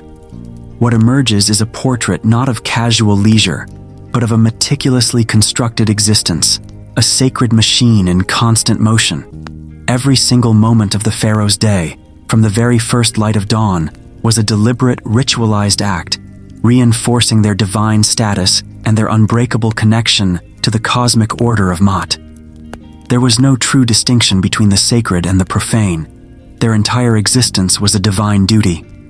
The day would begin before the sun fully cleared the horizon. The pharaoh would undergo sacred dawn ablutions. This was far more than a simple wash. Attendants would pour pure water, often drawn specifically from the revered Nile, over the pharaoh's body. This might be followed by a cleansing with natron, a natural salt used for purification and mummification, reinforcing the pharaoh's purity and connection to the divine cycle of life and death. Every drop of water, every rub of natron, was a symbolic act of ritual purification, preparing the god-king to greet the rising sun, Ra. Once purified and adorned in their regalia, the rigid schedule would truly begin. The morning would be dominated by the deeply personal communion with the gods, offering incense, food, and libations in a private shrine, as we've discussed. This was their first most vital act of the day, ensuring the gods were appeased and Ma'at was maintained from the very outset. Following these intensely spiritual rites, the pharaoh would transition to affairs of state. This involved holding court, receiving viziers' reports, making crucial judgments, and issuing decrees concerning taxation, trade, and irrigation. Each decision, from managing the granaries to approving a temple blueprint, was not merely a political choice, but a divine pronouncement, essential for the well-being of the land. Even meetings with foreign diplomats were imbued with sacred significance, as the pharaoh represented Egypt's divine majesty to the outside world. Midday might involve inspecting a royal project, perhaps a burgeoning temple complex, a newly dug canal, or a bustling artisan workshop. These visits were opportunities for the pharaoh to be seen, to bless the work with their divine presence, and to reinforce their role as the ultimate patron and orchestrator of Egypt's prosperity. Such appearances were carefully stage-managed, designed to inspire awe and loyalty among the workers and common people. Even periods of leisure or respite were deeply ritualized. Dining was not merely eating. It was a communal act often accompanied by music and entertainment, but still bound by decorum and symbolism. Hunting expeditions were not just sport, but symbolic acts of triumph over chaos. Isfet. Games like Senet were metaphors for the soul's journey. Every aspect of their life was observed, controlled, and performed for a cosmic audience. The pharaoh was under constant observation, every gesture and word scrutinized for omens or signs of divine favor. There was no true privacy, no moment where they could simply be an ordinary person. Their life was a continuous demanding performance of divinity. They ate, slept, governed, and worshipped as a god, perpetually aware of their sacred duty. This relentless ritualized structure meant that the pharaoh was, in essence, a living, breathing component of the very sacred machine that ensured the cosmos remained in balance. The weight of Maat rested upon their shoulders from dawn until dusk, making their daily existence a unique and intensely demanding form of divine servitude. Even as the Egyptian sun dipped below the western horizon and the meticulous rituals of the day gave way to the quietude of night in the palace, the pharaoh's existence remained steeped in sacred significance. For the ancient Egyptians, the nocturnal hours were not simply a time for rest. They were a mysterious and potent realm where the boundary between the mortal world and the divine became exquisitely permeable. For the pharaoh, sleep was considered a mystical union with Ra, the sun god, as he journeyed through the underworld during the night, only to be reborn with the dawn. This meant that the pharaoh's dreams, far from being mere subconscious ramblings, held profound importance. Dreams were widely regarded as direct divine messages, communications from the gods, or even from deceased ancestors, offering guidance, warnings, or prophecies. For a pharaoh, whose very existence was a conduit for Maat, these nocturnal visitations were of paramount importance. Scribes and priests meticulously recorded and interpreted these dreams, often consulting specialized texts known as dream books. One of the most famous examples is the Chester Beatty Papyrus III, which includes a detailed catalog of dreams and their interpretations, providing fascinating insights into Egyptian dream symbolism. Imagine a scene. The pharaoh, perhaps Ramses II, awakens from a vivid dream. Instead of dismissing it, he would immediately summon his trusted dream interpreters. Every detail, every symbol within the dream would be meticulously analyzed. Was it a good omen? A sign of divine favor for an upcoming campaign? Or a grim warning, perhaps a sign of impending chaos or betrayal? A well-known example is a dream attributed to Ramses II himself, where the god Ptah supposedly appeared to him, promising him victory and a long reign, thus reinforcing his divine mandate. Such interpretations were not just about personal insight. They directly influenced state policy, military decisions, and religious actions, cementing the pharaoh's role as the recipient of divine will. Given the immense significance attributed to dreams and the inherent vulnerability of sleep, the pharaoh's sleeping environment was a place of careful protection. Beds and headrests were often inscribed with protective spells and adorned with images of benevolent deities like Bes and Tauret, who guarded against evil spirits and nightmares. Amulets might be placed near the sleeping chamber, and specific rituals performed to ensure a peaceful and divinely protected rest. The pharaoh might have slept in a specially consecrated area, ensuring that his nocturnal journey with Ra was undisturbed and fruitful. Despite all these protections, sleep was also a moment of profound vulnerability. The pharaoh, stripped of his elaborate regalia and surrounded by the darkness, was theoretically open to malevolent forces, both human and supernatural. Assassination attempts, like the one on Amenemhat I, highlight this physical vulnerability. But beyond the physical, there was the spiritual vulnerability, the fear that if the pharaoh's soul could not successfully unite with Ra or navigate the underworld, Maat itself could be imperiled. Thus, the pharaoh's nocturnal realm was a world of heightened spiritual activity and subtle dangers. The significance of dreams underscored the permeable boundary between worlds and reinforced the constant, ongoing divine communication that was believed to flow through the pharaoh. Even in slumber, the God King was at work, a vital participant in the cosmic drama, receiving guidance and ensuring the eternal cycle of rebirth, albeit in a world shrouded in mystery and the ever-present threat of ominous omens. Even when the pharaoh engaged in what appeared to be leisure activities, these pursuits were rarely, if ever, purely for personal enjoyment. Instead, they were deeply imbued with symbolic meaning, functioning as powerful metaphors that reinforced the pharaoh's cosmic role as the maintainer of Ma'at and the ultimate protector against chaos, Isfet. For a god king, even recreation served a higher ideological purpose, inextricably linking their relaxation to their divine duty and their connection to the afterlife, One of the most dramatic and visually striking examples of this was the royal hunting expedition. Imagine the pharaoh, resplendent in his finery, standing majestically in his chariot, drawn by powerful horses, speeding across the desert. With bow and arrow, he would engage in the thrill of the chase, pursuing dangerous game like lions or swift gazelles. While certainly a test of skill and courage, these hunts were far more than just sport. They were elaborate symbolic acts, a tangible demonstration of the pharaoh's ability to triumph over chaos. Lions, in particular, were potent symbols of wild, untamed forces, representing the destructive power of Isfet. By ritually hunting and killing these animals, the pharaoh was symbolically subduing chaos, reasserting order, and protecting the civilized world of Egypt from the wild unknown. Reliefs in temples often depict pharaohs in such heroic hunting scenes, ensuring that this message was clearly understood by all. Beyond the dramatic outdoors, within the palace walls, the pharaoh might engage in quieter forms of leisure, such as playing board games. The most popular and enduring of these was Senet. More than just a simple game of strategy, Senet was a profound metaphor for the soul's perilous journey through the duat, the underworld, to reach the afterlife. Each move, each square, represented a challenge or obstacle that the deceased would encounter on their path to eternal bliss. By playing Senet, the pharaoh was not only relaxing, but also ritually preparing for his own ultimate journey, practicing the navigation of the unseen world and ensuring his success in the face of post-mortem challenges.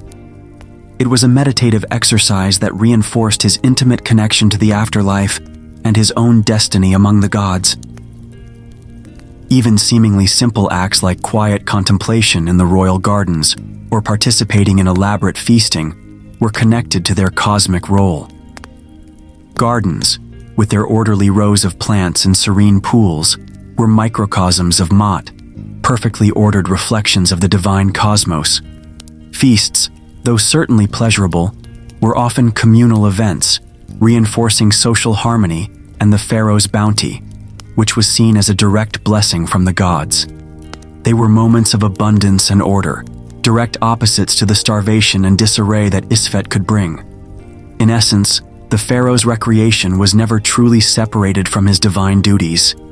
Every leisure activity, from the blood-pumping hunt to the quiet strategic game, served to reinforce his cosmic role as the protector of Egypt, the maintainer of Maat, and the guaranteed conduit to the afterlife. These were not mere pastimes, but vital components of the continuous, performance-driven existence of a god-king, ensuring that even in moments of rest, the divine purpose of the pharaoh was upheld and celebrated, forever binding their earthly presence to the eternal order of the universe. Beyond the grand public ceremonies and the demanding affairs of state, the pharaoh's private life unfolded within the intricate and often dangerous confines of the royal household, commonly referred to as the harem. This was far more than just a collection of women. It was a complex institution, a vibrant and volatile microcosm of the court itself, where personal passion intertwined with ruthless politics, and where the production of heirs was a matter of national security. At the apex of this domestic hierarchy stood the great royal wife. She was typically the principal queen, often a sister or half-sister of the pharaoh, ensuring the purity of the divine lineage. She held immense prestige, religious authority, often viewed as the earthly embodiment of Isis, and significant influence. Her primary duty, beyond ritualistic roles, was to provide the legitimate male heir to the throne. However, her position was constantly challenged by the numerous secondary wives and concubines who also resided within the harem. These women, often daughters of powerful nobles or foreign princesses, were also vying for the pharaoh's affection and, crucially, for the chance to bear a son who might one day become pharaoh, or at least secure a prominent position for their own family. The harem was a crucial instrument of diplomacy through marriage.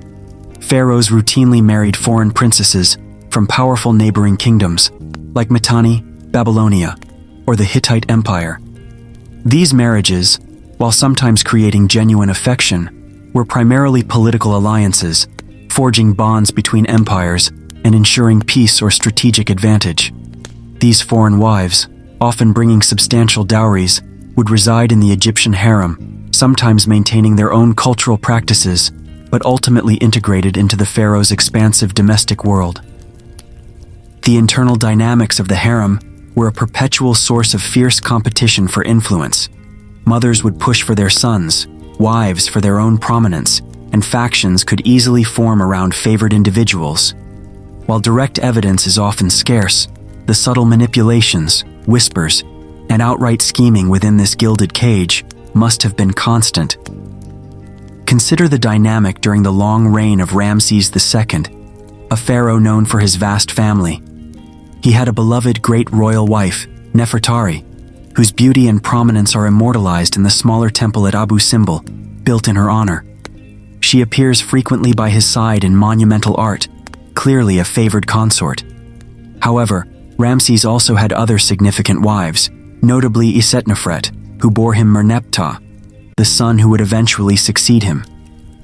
While their personal relationship might have been amicable, evidence suggests there was a subtle, and sometimes not so subtle, rivalry between the factions supporting Nefertari's children and those supporting Isetnofret's. Archaeologists have noted instances of vandalism on monuments, where images or names of one queen or her children might have been defaced, only to be later restored. This points to ongoing power struggles even after a queen's death, waged by their ambitious offspring and supporters. At the core of these rivalries was the ultimate prize, producing heirs as a source of power. A queen who bore a healthy son, especially if he was declared the crown prince, gained immense prestige and influence. This biological imperative transformed the harem into a high-stakes arena where the future of the dynasty, and by extension, Egypt itself, was constantly being shaped by personal relationships, ambition, and the ever-present peril of internal machinations. The pharaoh, at the center of this web, had to master not only the art of divine rule, but also the treacherous politics of his own domestic sphere, where passion and power converged in a volatile mix. As we continue our journey into the disturbing truths of pharaonic life, we confront a practice that stands as one of the most unsettling contradictions of their reign: the widespread and often compulsory incestuous marriage within the royal family. To modern sensibilities, this is a profound taboo, yet for the pharaohs, it was a cornerstone of their claim to divine status, creating a disturbing tension between their perceived divine flesh and the very real, mortal flaws it inevitably produced. The primary theological justification for royal incest stemmed directly from the most fundamental myths of ancient Egyptian religion. The divine prototype for royal marriage was none other than Osiris and Isis, who were not only husband and wife, but also full brother and sister. Their union, which produced Horus, symbolized fertility, regeneration, and the perpetuation of divine order. By marrying their siblings, or even their own children, pharaohs believed they were imitating the gods, embodying the purity and sacredness of the divine family. This practice was intended to keep the royal bloodline pure, uncontaminated by the blood of commoners, thereby reinforcing the pharaoh's unique connection to the pantheon. It was a strategy to elevate themselves beyond humanity, asserting their unparalleled, almost sacred lineage. The practice of royal incest varied in intensity across different dynasties, but it was remarkably common. Brother-sister marriage was particularly prevalent throughout much of Egyptian history, especially from the New Kingdom onwards, becoming almost expected for the principal royal couple. For example, Tutankhamun married his half-sister, Ankhesenamun. However, the most disturbing extreme of this practice was the occasional father-daughter marriage. The most infamous case, as we will discuss further, involves Akhenaten marrying his likely teenage daughter, Ankhesenamun. Such unions, while rare, were the ultimate expression of the desire to concentrate divine essence within the most immediate royal family, regardless of social or biological norms. This reached its most pronounced and perhaps most damaging extent during the later Ptolemaic dynasty. These Greek rulers, having adopted Egyptian pharaonic traditions, embraced brother-sister marriage with zeal, making it the norm for virtually every Ptolemaic monarch. Cleopatra VII herself married 2 of her younger brothers. This consistent inbreeding within a relatively small gene pool had catastrophic genetic consequences. Modern scientific analysis, particularly DNA evidence from royal mummies like Tutankhamun, has starkly revealed the devastating biological toll of this relentless inbreeding. Tutankhamun's mummy shows evidence of a cleft palate, a severe clubfoot, and potentially other bone deformities. These are classic signs of genetic defects arising from generations of incest, severely impacting his health and mobility. Other pharaohs also exhibited various health issues, weakened immune systems, and increased susceptibility to disease, which can be linked to their incestuous lineage. The very act meant to preserve their divine purity ironically introduced debilitating physical mortal flaws. Beyond physical ailments, there's also the unquantifiable but significant risk of mental instability. While difficult to prove conclusively from ancient remains, prolonged inbreeding can lead to a higher incidence of psychological disorders. Given the immense pressures of being a god king, any pre-existing genetic predisposition to mental health issues would only have been amplified. The practice of royal incest, therefore, presents a profound and disturbing contradiction. It was conceived as a divine imperative, a way to maintain the purity and power of the pharaoh's sacred blood. Yet, in its physical reality, it led directly to debilitating genetic consequences, revealing the human vulnerability and biological frailty hidden beneath the glittering facade of divine flesh. This desperate attempt to elevate themselves beyond mortality ultimately left very real, very human scars on the bodies and perhaps minds of Egypt's god kings. A family affair. Among the many disturbing aspects of royal incest, the relationship between Pharaoh Akhenaten and his daughter, Ankhesenamun, stands out as a particularly poignant and unsettling case study. While brother-sister marriages were common, a father-daughter union was far rarer and carries a heavier weight of scandal, even in ancient Egyptian terms. This intimate family affair, revealed through art and recent scientific discoveries, lays bare the complex power dynamics and the profound human cost of such extreme royal practices. Akhenaten, the heretic pharaoh we discussed earlier, was obsessed with his new religion, centered on the Aten, and with his own unique divine role.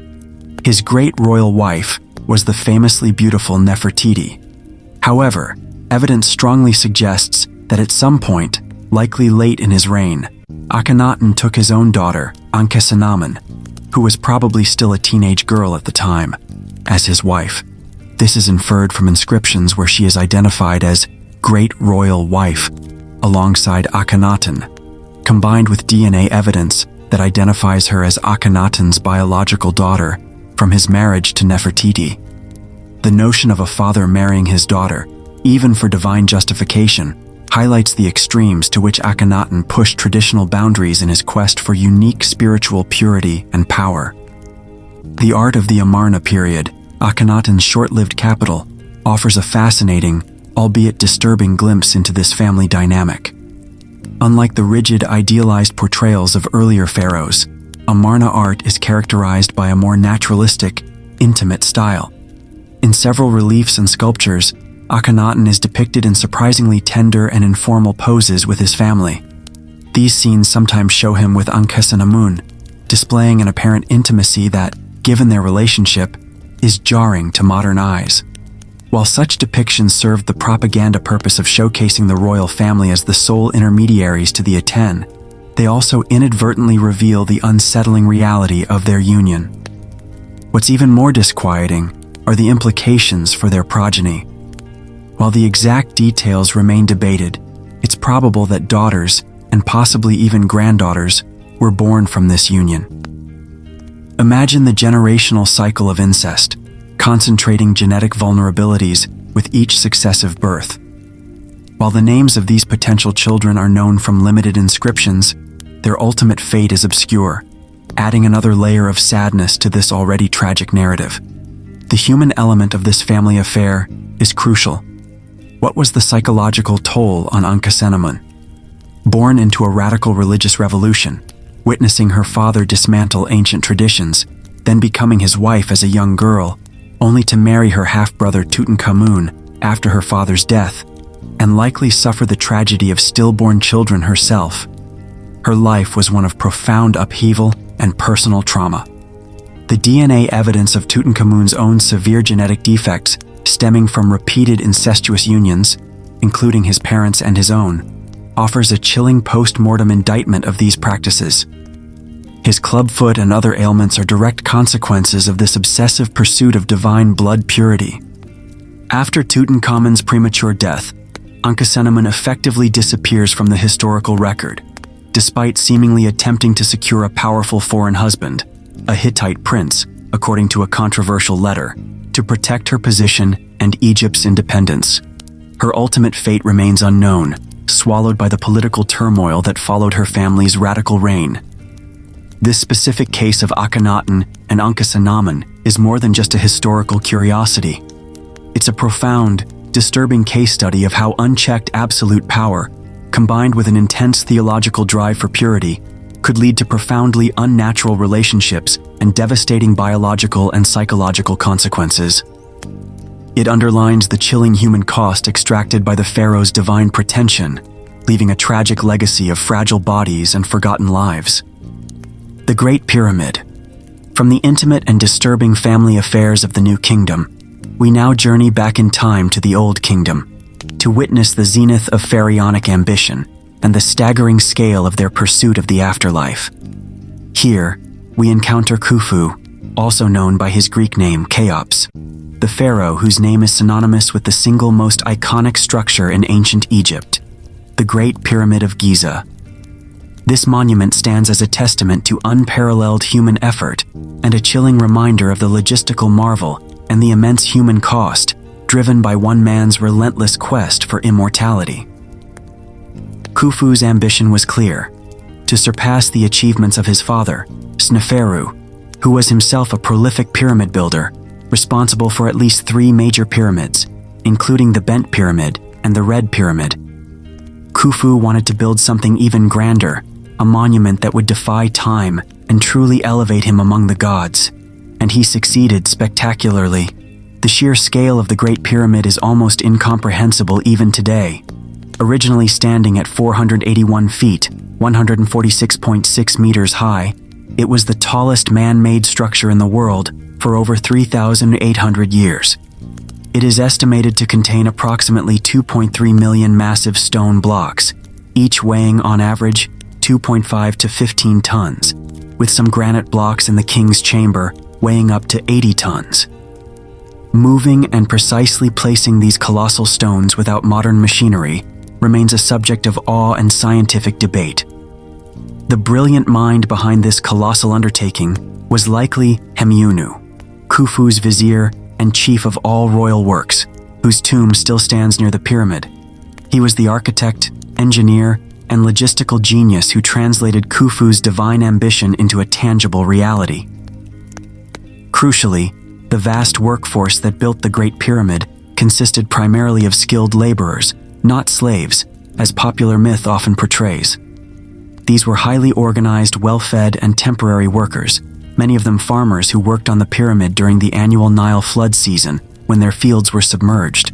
Evidence from archaeological excavations of the workers' village nearby shows bakeries, fish processing areas, and even medical facilities. However, skilled labor did not mean easy conditions. The work was undeniably harsh, physically demanding, and incredibly dangerous. Accidents were common, from crushed limbs to fatal falls, as massive stones were dragged, lifted, and positioned with immense effort and rudimentary tools. The sheer commitment of manpower and the inevitable toll on human life, even if willing, represents a significant human cost for one man's eternal resting place. The pyramid's construction was also driven by profound astronomical and religious beliefs. Its precise alignment with the cardinal points and its relationship to celestial bodies, particularly the stars of Orion's belt, which the Egyptians associated with Osiris, the god of the afterlife, point to its purpose as more than just a tomb.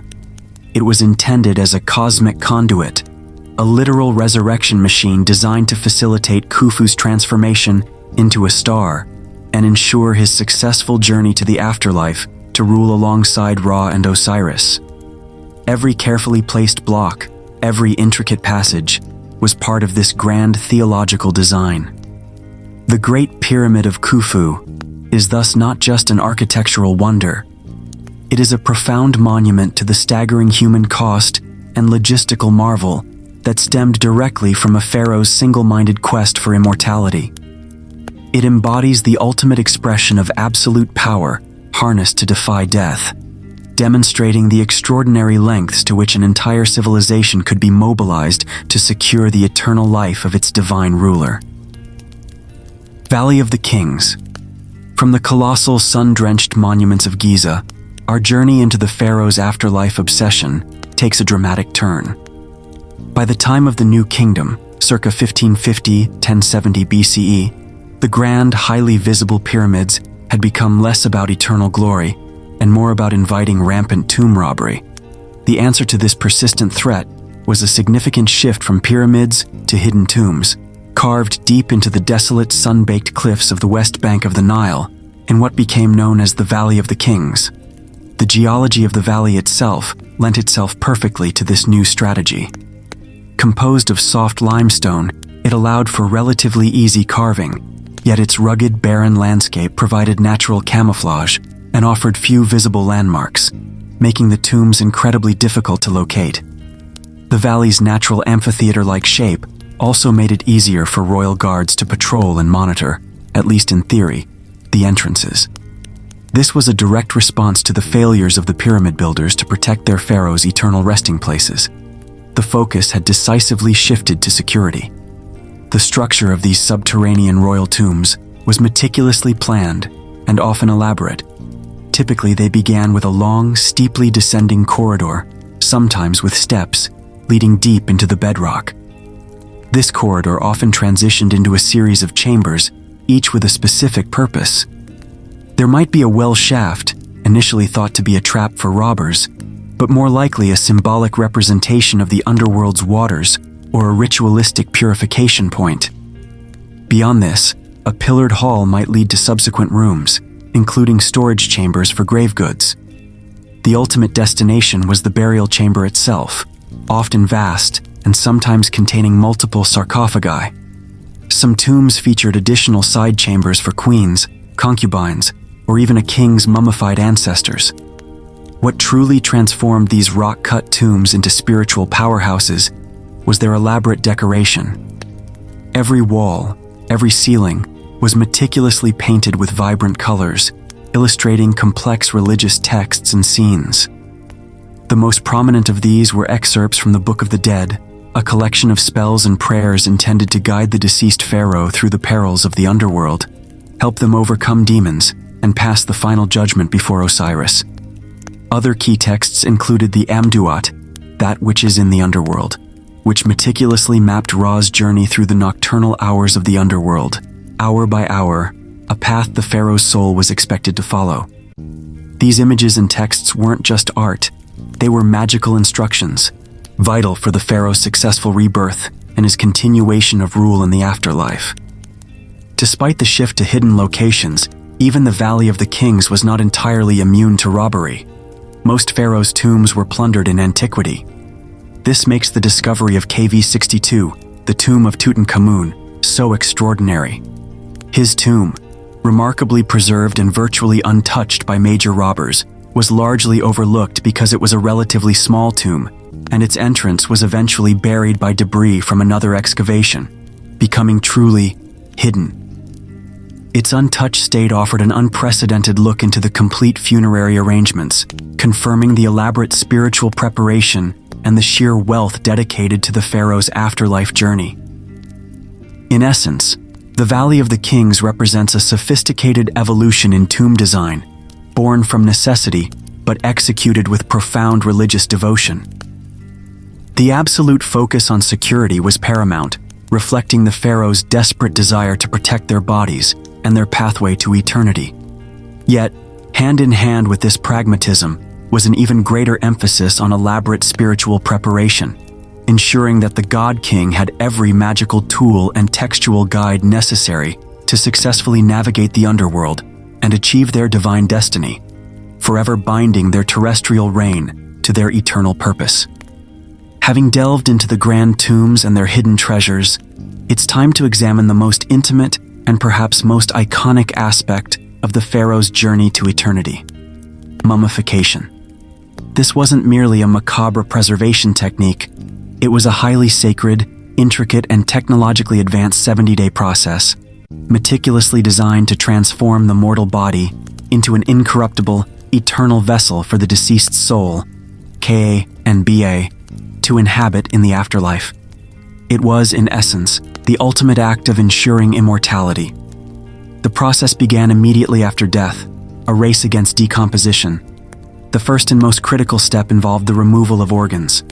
The ancient Egyptians believed that the heart was the seat of intelligence and emotion, and thus, it was often left in place.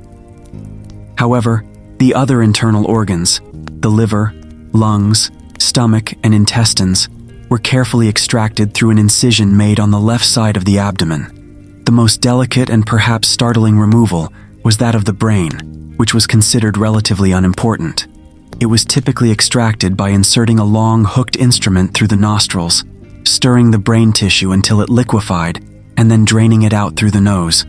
Once removed, these vital organs were meticulously dried and individually placed into 4 ornate canopic jars. Each jar was dedicated to one of the 4 sons of Horus, who acted as protectors of the organs: Imseti, human-headed for the liver; Hapi, baboon-headed for the lungs; Duamutef, jackal-headed for the stomach; and Kebesenuef, falcon-headed for the intestines. These jars would then be placed within the tomb, close to the mummy. The next crucial stage was desiccation, or drying the body. This was achieved by packing and covering the corpse with vast quantities of natron, a naturally occurring salt found in dried lake beds in Egypt. Natron, a mixture of sodium carbonate and sodium bicarbonate, is a powerful desiccant. The body would remain in natron for approximately 35 to 40 days, drawing out all moisture and preventing putrefaction. This ensured the complete drying of the tissues, creating a stable, preserved form. After desiccation, the body would be thoroughly cleaned and prepared for the final stages. This involved an elaborate ritual, anointing with fragrant oils and resins. These precious substances, often imported and highly ritualized, were applied to the skin, restoring some suppleness, purifying the body further, and acting as additional preservatives. This step also contributed to the dark, resinous appearance of many mummies. Finally came the painstaking process of wrapping. The dried and anointed body would be meticulously wrapped in hundreds of meters of fine linen bandages, often in multiple layers. Between these layers, various amulets were carefully placed, each with a specific magical purpose, intended to protect the deceased on their journey through the underworld. Key amulets included the heart scarab, placed over the heart, inscribed with a spell from the Book of the Dead to prevent the heart from testifying against the deceased during judgment. The Eye of Horus, Ujjad Eye, provided protection and healing. Countless other amulets representing different deities and concepts were strategically positioned. The culmination of this sacred process, particularly for pharaohs, was the placement of the golden death mask over the head and shoulders of the wrapped mummy. This mask, exemplified by Tutankhamun's iconic visage, was not just a portrait. It was believed to be a magical substitute for the head, ensuring the Ka and Ba could always recognize and return to the body. Crafted from solid gold and precious inlays, it was the ultimate expression of the pharaoh's divinity and eternal wealth. In its entirety, mummification was far more than a gruesome procedure. It was a profound spiritual undertaking, a testament to ancient Egyptian beliefs in the afterlife. It was the ultimate engineering of eternity, a complex, sacred, and highly technical process dedicated to creating the eternal vessel that would allow the God King to live forever, ensuring their divine rule continued beyond the mortal coil. Meticulously prepared as a vessel for eternity through mummification, the final dramatic act of their earthly existence began. The funeral procession and entombment. This was not a private affair, but a grand public ritual designed to emphasize the pharaoh's passage from the world of the living to the realm of the dead, a crucial step in their eternal journey as a resurrected god. It was a spectacle of profound religious significance and one tinged with the ever-present fear of what might follow. The procession would typically begin on the east bank of the Nile, where the palace and the vibrant cities of the living were located. From there, the vast funerary cortege would embark on a grand procession across the Nile to the West Bank, the land of the dead, where the royal necropolises and mortuary temples lay. Imagine dozens of boats, some laden with offerings, others carrying priests and officials, accompanying the specially designed funerary barge that bore the pharaoh's coffin. This crossing symbolized the passage from life to death, mirroring the daily journey of the sun, god Ra.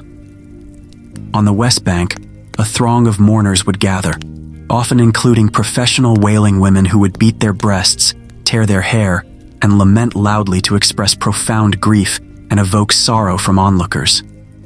Alongside them marched solemn priests, some wearing distinctive Anubis masks, depicting the jackal-headed god of mummification and the afterlife, visually embodying the deities guiding the deceased.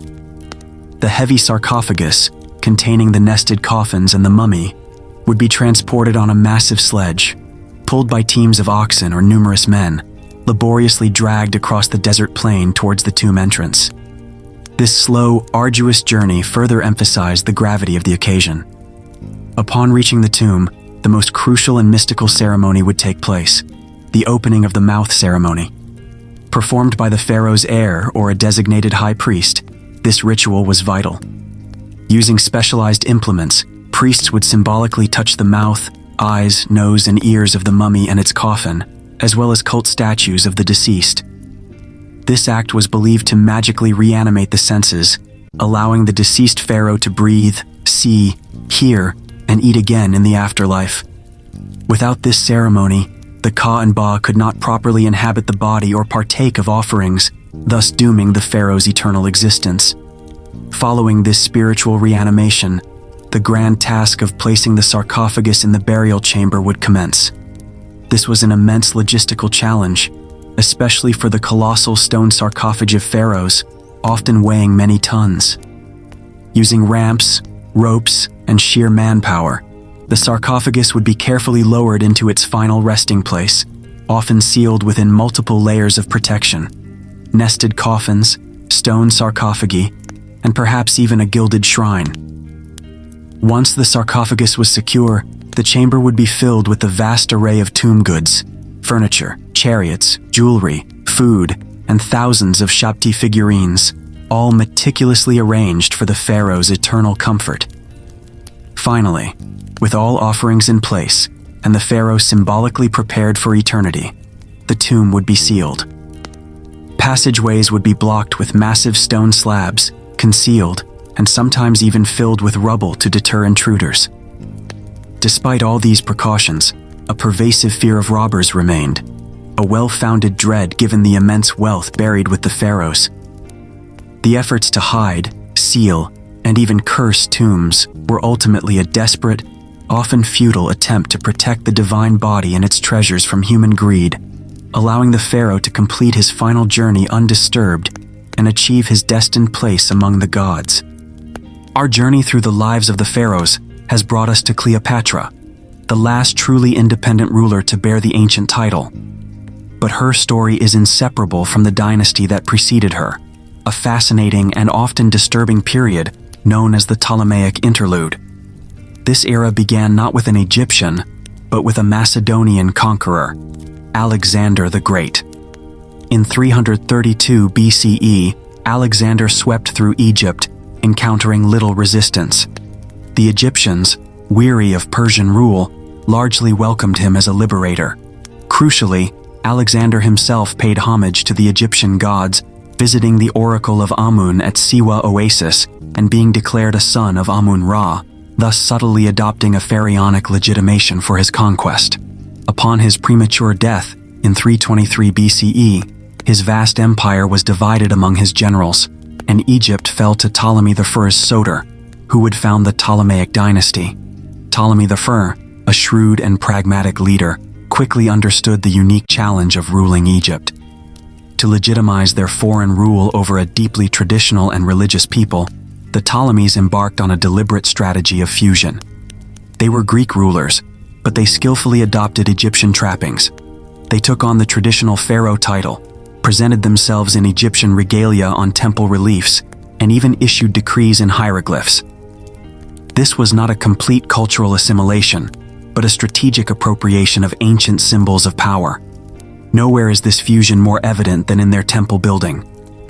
While they established Greek-style cities and institutions, the Ptolemies also invested heavily in constructing magnificent temples in the traditional Egyptian style, dedicated to Egyptian gods. Examples like the vast Temple of Horus at Edfu and the beautiful Temple of Isis at Philae are prime illustrations. These temples, built with traditional Egyptian architectural forms and adorned with hieroglyphic inscriptions, were crucial for gaining the favor of the powerful Egyptian priesthoods and projecting an image of pious, legitimate rule to the Egyptian populace. By being seen as upholders of Ma'at and patrons of the ancient gods, they strengthened their claim to the pharaonic throne. Yet, despite this strategic adoption of Egyptian customs, the Ptolemies largely maintained their distinct Hellenistic culture. Their capital, Alexandria, was a vibrant Greek city, a beacon of learning and trade, featuring the legendary Library of Alexandria and the towering Lighthouse of Pharaohs, one of the 7 wonders of the ancient world. Greek remained the language of administration, scholarship, and the court. They introduced Greek legal systems alongside Egyptian ones, and Greek architectural styles flourished in their cities. This dual identity, Egyptian pharaohs to their subjects, Greek monarchs among themselves, and to the wider Hellenistic world, defined their rule. Another key aspect of their legitimation strategy was the deification of Alexander. Ptolemy I brought Alexander's body to Memphis and later to Alexandria, establishing a cult around him. This connected their dynasty directly to the legendary conqueror, further enhancing their divine claims and solidifying their rule in the eyes of both Greeks and Egyptians. The Ptolemaic interlude, therefore, demonstrates a fascinating and often ruthless adaptability. These foreign rulers understood that to effectively govern Egypt, they had to respect and, to a significant degree, embody the millennia-old pharaonic model. By skillfully navigating the complex waters of Egyptian religion and tradition while fiercely preserving their own Hellenistic identity, they managed to legitimize their rule for nearly 300 years, delaying, but ultimately not preventing, Egypt's eventual absorption into an even larger empire.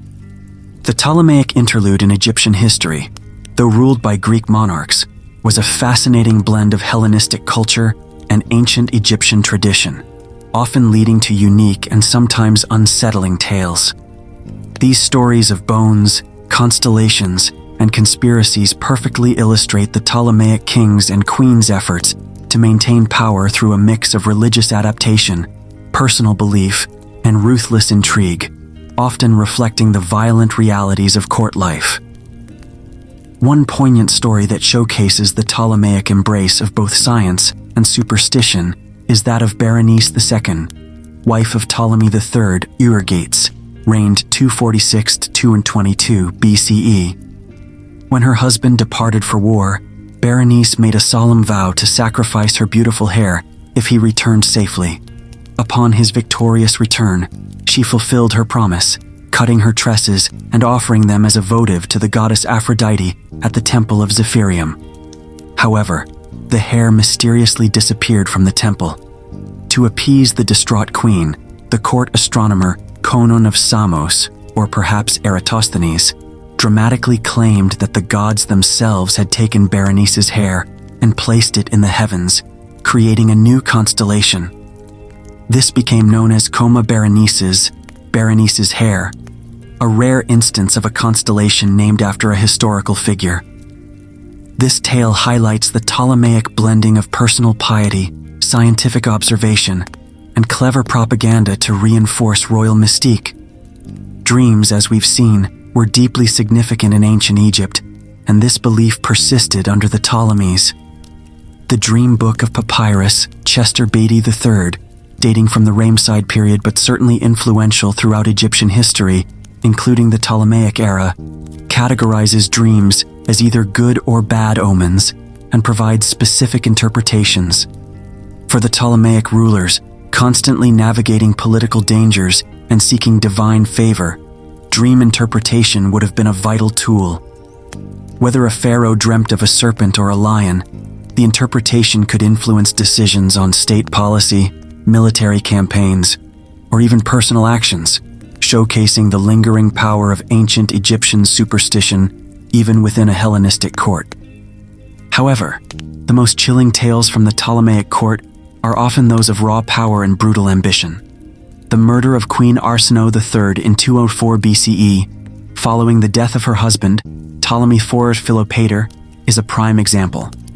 Arsinoe, a full sister and wife of Ptolemy IV, was pregnant at the time of his death.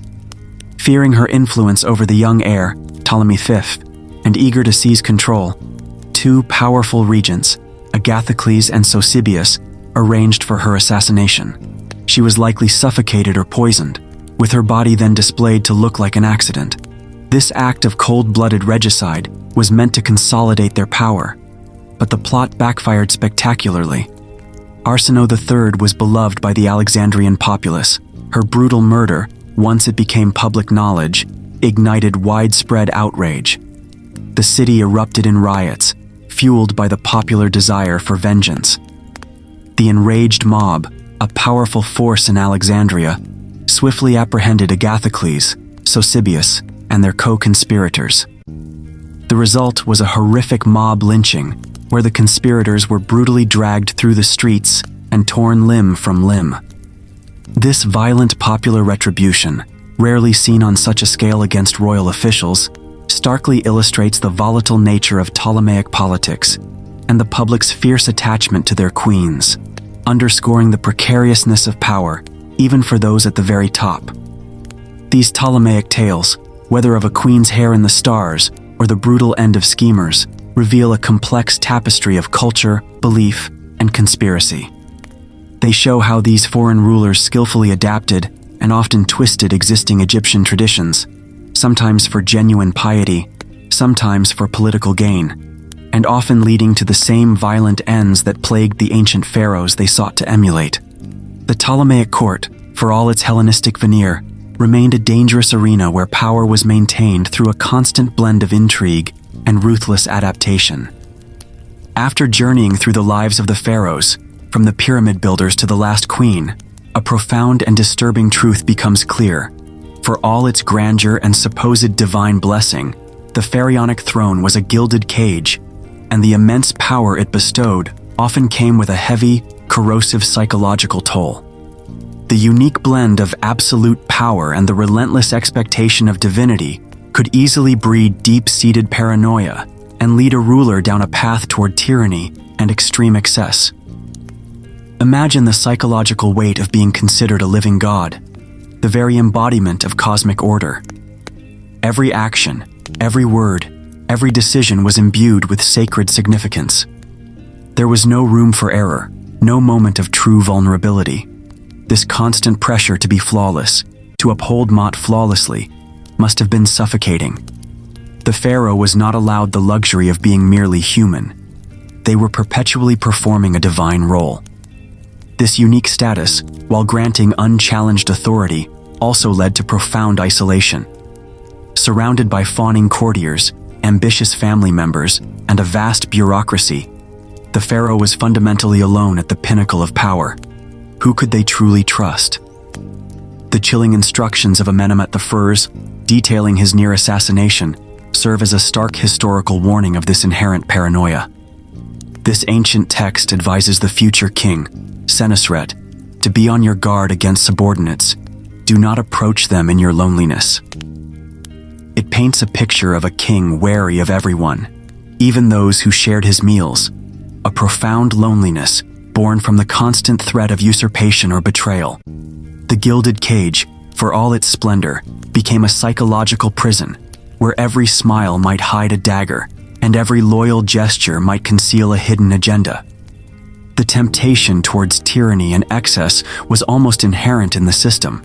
With absolute power and no earthly checks or balances, a pharaoh could indulge every whim, and no one could question them. The resources of an entire empire were at their disposal. This manifested in various ways, crushing taxes levied on the populace to fund ever more lavish tombs and temples, the widespread reliance on forced labor. Even if seasonal and organized, it was still compelled work for monumental projects, and the brutal suppression of dissent. When a pharaoh perceived a threat, whether real or imagined, the response could be swift and merciless. A prime example of this unchecked power leading to chilling acts is Thutmose III's systematic erasure of Hatshepsut from history. While he was a capable ruler, his campaign to chisel her name and image from virtually every monument she built speaks volumes about his profound insecurity and intolerance for a female predecessor who dared to challenge the traditional male line of succession. This wasn't merely historical revisionism. It was an act of deliberate historical murder, attempting to annihilate her very memory. This kind of purge, driven by a deep-seated fear of instability and a desire to control the narrative, demonstrates the dark side of absolute power. In conclusion, the pharaoh's divine status, while the source of their extraordinary authority and monumental achievements, also bore a heavy psychological cost. The constant pressure of divine expectation, the profound isolation at the apex of society, and the ever-present threat of betrayal cultivated a fertile ground for paranoia. This, in turn, could easily lead to acts of tyranny, ruthless suppression, and the kind of extreme excess that reminds us that even god-kings, for all their power, were ultimately human beings grappling with the corrosive effects of a burden that was perhaps too heavy for any mortal to truly bear without scarring their own psyche. Despite the often disturbing realities of their rule, the pharaohs left behind an undeniable and overwhelmingly positive legacy that continues to inspire awe and fascination across millennia. Their unparalleled contributions to art and architecture. These creations, born from immense power and profound belief, are the enduring echoes in stone that have shaped Egypt's image in the global consciousness and stand as eternal testaments to human ingenuity and artistic genius. Perhaps one of the most exquisite examples of Egyptian artistry is the iconic bust of Nefertiti, Akhenaten's great royal wife. Discovered in the Amarna workshop of the sculptor Thutmose, this painted limestone bust is celebrated for its elegant lines, naturalistic beauty, and almost ethereal quality. It perfectly embodies the revolutionary Amarna art style, which, while brief, represented a radical departure from traditional Egyptian artistic conventions, favoring a more intimate and expressive portrayal of the royal family. The bust's survival allows us to gaze upon a face from nearly 3,500 years ago with startling clarity, a testament to the skill of ancient artisans. The scale of pharaonic ambition is perhaps best captured by monumental sculpture. The Colossi of Memnon, two massive seated statues of Pharaoh Amenhotep III, Akhenaten's father, stand sentinel in the Theban necropolis. Each towering 60 feet, 18 meters high, and weighing approximately 720 tons, these monolithic sculptures were once part of Amenhotep III's vast mortuary temple. Though the temple itself has largely vanished, these colossal figures remain, silent witnesses to the sheer might and scale of pharaonic art, designed to awe and humble any who approached the divine king. Beyond individual statues, the very walls of temples and tombs served as vast canvases for the narrative of pharaonic rule. Temple reliefs, carved in sunken or raised relief and once brightly painted, depict a comprehensive visual history of ancient Egypt. Here, we see the pharaoh in every conceivable role, making devout offerings to a myriad of gods, ensuring the cosmic balance, leading armies into decisive battle scenes, smiting his enemies and symbolizing his triumph over chaos, Isfet, or engaged in intimate moments with his family, reflecting the more personal side of royalty. These reliefs were not just decoration, they were sacred texts, propaganda, and eternal records, ensuring the pharaoh's pious acts and military prowess were immortalized for eternity. Integral to these visual narratives were hieroglyphic inscriptions. These beautiful, intricate carvings, often accompanying the scenes, provided the written context, detailing the pharaoh's names and titles, recording his achievements, prayers, and divine declarations. Hieroglyphs are not merely a script, but an art form in themselves, adding another layer of aesthetic and intellectual richness to the monumental architecture. And of course, there is the enigmatic Great Sphinx of Giza, the colossal limestone statue with the body of a lion and the head of a human, believed to represent Pharaoh Khafre, builder of the second pyramid at Giza. Guarding the Giza Plateau, its sheer size and mysterious gaze have captivated humanity for millennia, becoming a universal symbol of Egypt itself. These magnificent creations, from the delicate beauty of a queen's bust to the imposing presence of colossal statues, from narrative temple walls to the enduring mystery of the Sphinx, collectively form Egypt's greatest cultural contribution. They are the undeniable positive legacy born from the immense power and deep-seated religious beliefs of the pharaohs. They continue to inspire awe, ignite curiosity, and stand as powerful reminders of a civilization that, despite its disturbing aspects, reached unparalleled heights in artistic and architectural expression, leaving an indelible mark on human history. As we conclude our exploration into the complex and often disturbing lives of the pharaohs, it becomes clear that their story offers far more than just historical intrigue. It presents a profound and timeless lesson about the nature of power, the inevitability of mortality, and the enduring human susceptibility to corruption. The pharaohs, in many ways, serve as potent cautionary tales. Their reigns, for all their splendor and monumental achievements, frequently illustrate the profound dangers of the abuse of power. Clothed in divine authority, with no earthly checks or balances, pharaohs could command lives, resources, and entire civilizations with impunity. This led to extravagant demands for resources, often extracted through burdensome taxes and forced labor, solely to fuel their afterlife preparations. It fostered ruthless suppression of dissent and the systematic erasure of rivals, as seen in the posthumous attacks on Hatshepsut's legacy, or the swift, brutal response to the assassination of Ramses III.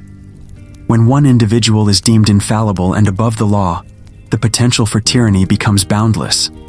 Central to this abuse was a pervasive self-aggrandizement and a genuine belief in being above morality and even mortality.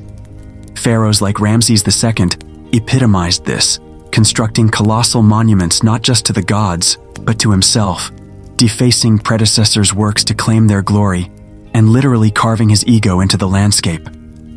Akhenaten, in his radical religious revolution, believed himself the sole conduit to the Aten, an unparalleled divine intermediary whose word could dismantle millennia of tradition, leading to widespread societal upheaval. Even Cleopatra, while a brilliant strategist, operated within a system where assassinating siblings was a legitimate, albeit perilous, means to secure the throne. For many pharaohs, their divine status seemingly placed them beyond human ethical considerations, allowing them to pursue their will with ruthless efficiency. Yet despite all their efforts to defy it, the ultimate lesson is the inevitability of death, the great leveler. No amount of gold, no colossal pyramid, no magical spell could truly prevent the biological reality of mortality. The mummified remains, even of the greatest pharaohs, ultimately reveal frail human bodies, susceptible to disease, injury, and the passage of time. Tutankhamun's deformities and early death from malaria are stark reminders that even god-kings were subject to the same biological vulnerabilities as their lowliest subjects. Their desperate lifelong preparations for the afterlife, while culturally fascinating, underscore this profound existential fear. This ancient narrative holds powerful relevance to modern authoritarianism. The mechanisms of control, the cult of personality, the suppression of dissent, the rewriting of history, and the often extravagant display of power are not unique to ancient Egypt. Throughout history and into the present day, we see leaders who, unburdened by accountability, succumb to the same temptations. They project an image of infallibility, demand unwavering loyalty, and leverage state resources for personal glorification or the perpetuation of their power. The pharaohs, in their divine pretensions, serve as a stark, early blueprint for the dangers inherent when power becomes absolute and the line between ruler and deity blurs. In contemplating the disturbing aspects of the pharaohs' lives, we are forced to confront timeless questions about human nature. The ambition, the paranoia, the cruelty, and the desperate attempts to cheat death are all part of the human condition, amplified to an extraordinary degree by the unique context of ancient Egyptian divine kingship. The pharaoh's legacy, therefore, is not just one of awe-inspiring monuments, but also a chilling, enduring tyrant's lesson on the corrupting potential of unchecked power and the universal truth that ultimately, even gods on earth must face their own mortality. Enduring mysteries. For all the incredible discoveries and scientific advancements that have illuminated the lives of the pharaohs, the sands of Egypt still hold countless secrets. Despite millennia of research, archaeological expeditions, and the application of cutting-edge technology, many fundamental questions remain shrouded in the dust of time, leaving tantalizing, unanswered whispers that continue to fuel ongoing fascination and research. These enduring mysteries highlight the inherent limits of archaeology and the elusive nature of a past that often leaves more questions than answers. One of the most persistent and captivating mysteries surrounds the enigmatic queen Nefertiti, Akhenaten's great royal wife, famed for her beauty and prominent role in the Amarna Revolution, seems to vanish from the historical record in the latter part of her husband's reign. What really happened to Nefertiti? Did she die? Did she fall out of favor? Did she perhaps even rule briefly as a co-regent or even pharaoh under a different name, such as Smenkhkare or Neferneferuaten? Despite extensive searches, her tomb has never been definitively located, and her ultimate fate remains one of the greatest unsolved puzzles of ancient Egypt. Her sudden disappearance only adds to the allure of the Amarna period's radicalism. Another compelling enigma centers on the Golden Boy himself. Was Tutankhamun murdered? For decades after the discovery of his tomb, a prominent theory held that the young pharaoh met a violent end, perhaps at the hands of his ambitious vizier Ai or General Horemheb. While recent CT scans and DNA analysis have pointed towards death by malaria complicated by a leg injury, the possibility of foul play, perhaps disguised or simply overshadowed by his existing ailments, lingers in the popular imagination. The suddenness of his death, the quick succession of Ai, and the subsequent efforts to erase Tutankhamun's legacy still allow for a whisper of conspiracy. Even the most famous of all monuments, the Great Pyramid of Khufu, retains its secrets. Despite extensive exploration, the exact purpose of the Great Pyramid's inner chambers, beyond the known burial chambers, remains a subject of intense debate. The so-called King's Chamber, Queen's Chamber, despite no queen being buried there, and the mysterious Grand Gallery feature shafts and passages whose precise function is still not fully understood. Were they for ventilation, for the pharaoh's soul to ascend, or part of some complex, undiscovered ritual? Modern scans continually seek hidden voids, suggesting that even this thoroughly studied marvel might hold undiscovered spaces and, with them, new questions. Then there is the chilling practice of retainer sacrifice. While archaeologists have confirmed its existence in the early dynastic period, the full extent of retainer sacrifice, how widespread it truly was, the social status of those sacrificed beyond the obvious court members, and the precise rituals involved, is still being pieced together. Was it a uniform practice, or did it vary by pharaoh and region? The limited and often disturbed archaeological record means that many details remain conjectural, leaving a gap in our understanding of this dark chapter. And finally, some of the most tantalizing mysteries involve lost tombs. Despite diligent searches, the final resting places of iconic figures like Alexander the Great, whose body was brought to Egypt, and Cleopatra herself have never been found. Were their tombs plundered so thoroughly that no trace remains, or do they lie hidden, awaiting a future discovery? The very concept of these legendary figures resting in undiscovered splendor fuels endless speculation and fuels the ongoing quest. These unanswered whispers underscore the limits of archaeology. While science provides incredible tools, the passage of millennia, the destruction wrought by tomb robbers, the ephemeral nature of some records, and the sheer vastness of the desert mean that many pieces of the ancient puzzle are irrevocably lost. It is these enduring mysteries, however, that continue to draw us back to ancient Egypt, inspiring new generations of researchers and ensuring that the pharaohs, even in their silence, continue to speak to us across the ages. Legacy and memory. For all their elaborate rituals, monumental tombs, and profound belief in magical spells, the pharaohs' quest for eternal life through literal resurrection in the field of reeds may not have been achieved in the way they envisioned. Yet, ironically, they undeniably found a powerful form of immortality, not through magic, but through their enduring presence in human history, the science of archaeology, and the pervasive landscape of popular culture. Their names, their stories, and especially their awe-inspiring monuments have transcended time, ensuring their eternal remembrance by generations far removed from the banks of the ancient Nile. The sheer power of their names resonates across millennia. Utter Tutankhamun, Ramses the Great, or Cleopatra, and instant recognition follows. These aren't just historical figures, they are archetypes, embedded in the collective consciousness as symbols of ancient power, mystery, and tragic destiny. Their personal narratives, from Hatshepsut's audacious usurpation to Akhenaten's revolutionary faith and the internal court intrigues, provide a rich tapestry of human drama that continues to captivate.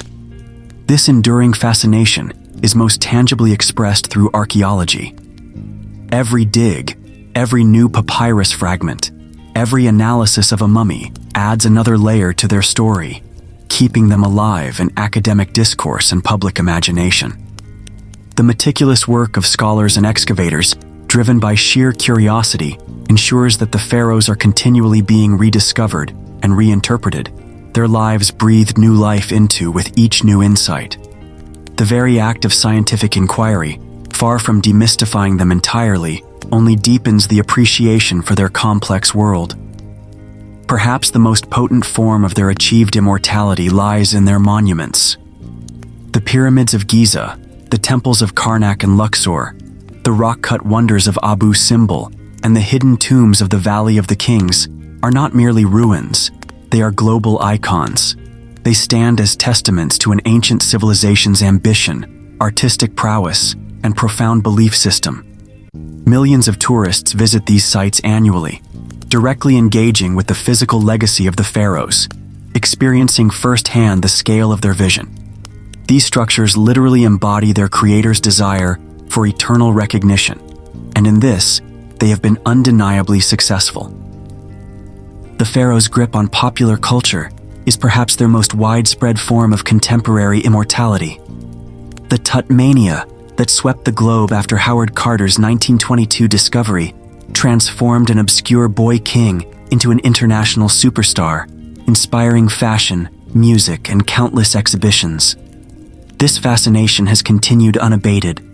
Cinematic portrayals, from epics like The Ten Commandments, featuring Yul Brynner as Ramses II, to modern blockbusters and documentaries, have repeatedly brought the pharaohs to life on screen, often shaping public perception more powerfully than academic texts. They populate video games, novels, comics, and even everyday consumer products, weaving themselves into the fabric of contemporary global society. This is the ultimate irony of the pharaohs' quest. They sought to achieve immortality through divine intervention and magical rites, meticulously preserving their bodies and equipping their tombs for an eternal life in the underworld. What they truly achieved, however, was an immortality of a different kind, a lasting presence in the collective memory of humanity. Their enduring fame, the constant study of their world, and their omnipresence in popular imagination are the true testaments to the power of their names, stories, and monuments. Their ambition for eternal remembrance has been realized not through the spells they chanted, but through the boundless human curiosity and the sheer undeniable impact of what they left behind. Having journeyed through the intricate tapestry of the pharaohs' lives, from their sacred dawn rituals to their colossal monuments, their ruthless politics to their intimate family dramas, we arrive at a crucial point of synthesis. The most profound and enduring takeaway is the inherent, fascinating, and often disturbing contradiction at the core of their existence. Divine aspirations perpetually intertwined with undeniable human frailties. They were simultaneously gods on earth and deeply flawed mortals, a duality that makes their story so compelling and relevant, even today. The pharaohs aspired to be the embodiment of perfection, the living Horus, the son of Ra, the maintainer of Mot. Their entire lives were structured as a continuous performance of divinity, every action a ritual, every building a prayer in stone. They sought to transcend human limitations through elaborate mummification, vast tombs, and magical spells designed to grant them eternal life and power. Their ambition knew no earthly bounds, pushing the limits of engineering, art, and societal mobilization to achieve an immortality that mirrored their divine self-conception. Yet, beneath the glittering regalia, the towering crowns, and the unwavering belief in their sacred status, resided ordinary human beings, susceptible to the same vulnerabilities that afflict all mortals. They suffered from disease, as evidenced by Tutankhamun's malaria and clubfoot, stark reminders that even god-kings were not immune to biological realities. They grappled with complex family strife, experiencing the pains of dynastic rivalry, the burden of producing heirs, and the unsettling implications of incestuous marriages that had real debilitating genetic consequences. They felt fear, particularly the profound existential terror of death, which drove their obsessive preparations for the afterlife and the constant vigilance against any force that might threaten their eternal repose. The paranoia that led Amenemhat I to distrust his own guards is a chilling testament to the psychological toll of absolute power. In this sense, the pharaohs' lives serve as powerful mirrors, reflecting timeless human themes, albeit magnified by their extraordinary context. Their relentless ambition to build, conquer, and leave an indelible mark on history resonates with the human drive for legacy. Their wielding of power, both benevolent and tyrannical, offers enduring lessons on its corrupting potential when unchecked. Their capacity for love, evident in the devotion to queens like Nefertari or the grief for stillborn children, reminds us of the universal bonds of affection within even the most exalted families. And above all, their profound fear of death and their elaborate search for meaning in the face of oblivion are deeply relatable human experiences, echoing down through the millennia. The pharaohs were not truly gods, but their profound belief in their divinity allowed them to achieve extraordinary feats, shaping a civilization that continues to awe and inspire. Their story forces us to look beyond the titles and the regalia, to see the universality of human desires, fears, and flaws played out on an epic scale. They were, in the end, profoundly human figures, whose extraordinary context as god-kings only amplified their very real humanity, leaving us with a compelling, complex, and sometimes disturbing portrait of what it means to grasp for eternity while bound by the frailties of mortal flesh. As our journey through the astonishing and often disturbing lives of the pharaohs draws to a close, a final evocative image settles in the mind, that of the vast, timeless desert itself. The desert winds, eternal and indifferent, continue their ceaseless work, endlessly sifting over the ancient ruins. These shifting sands perpetually both conceal and reveal secrets, burying forgotten towns one century, only to uncover a hidden tomb or a lost temple in the next. It is in this dynamic landscape that the enduring allure of Egypt finds its most potent expression. The remnants of the pharaoh's world stand as stark, beautiful monuments to an ambition almost incomprehensible. The colossal statues, the towering obelisks, The intricate carvings in tombs long plundered, they whisper tales of power and piety, of life and death, of unparalleled achievement and profound human cost. These whispers are carried on the very air, mingling with the heat and the silence, inviting us to listen closely.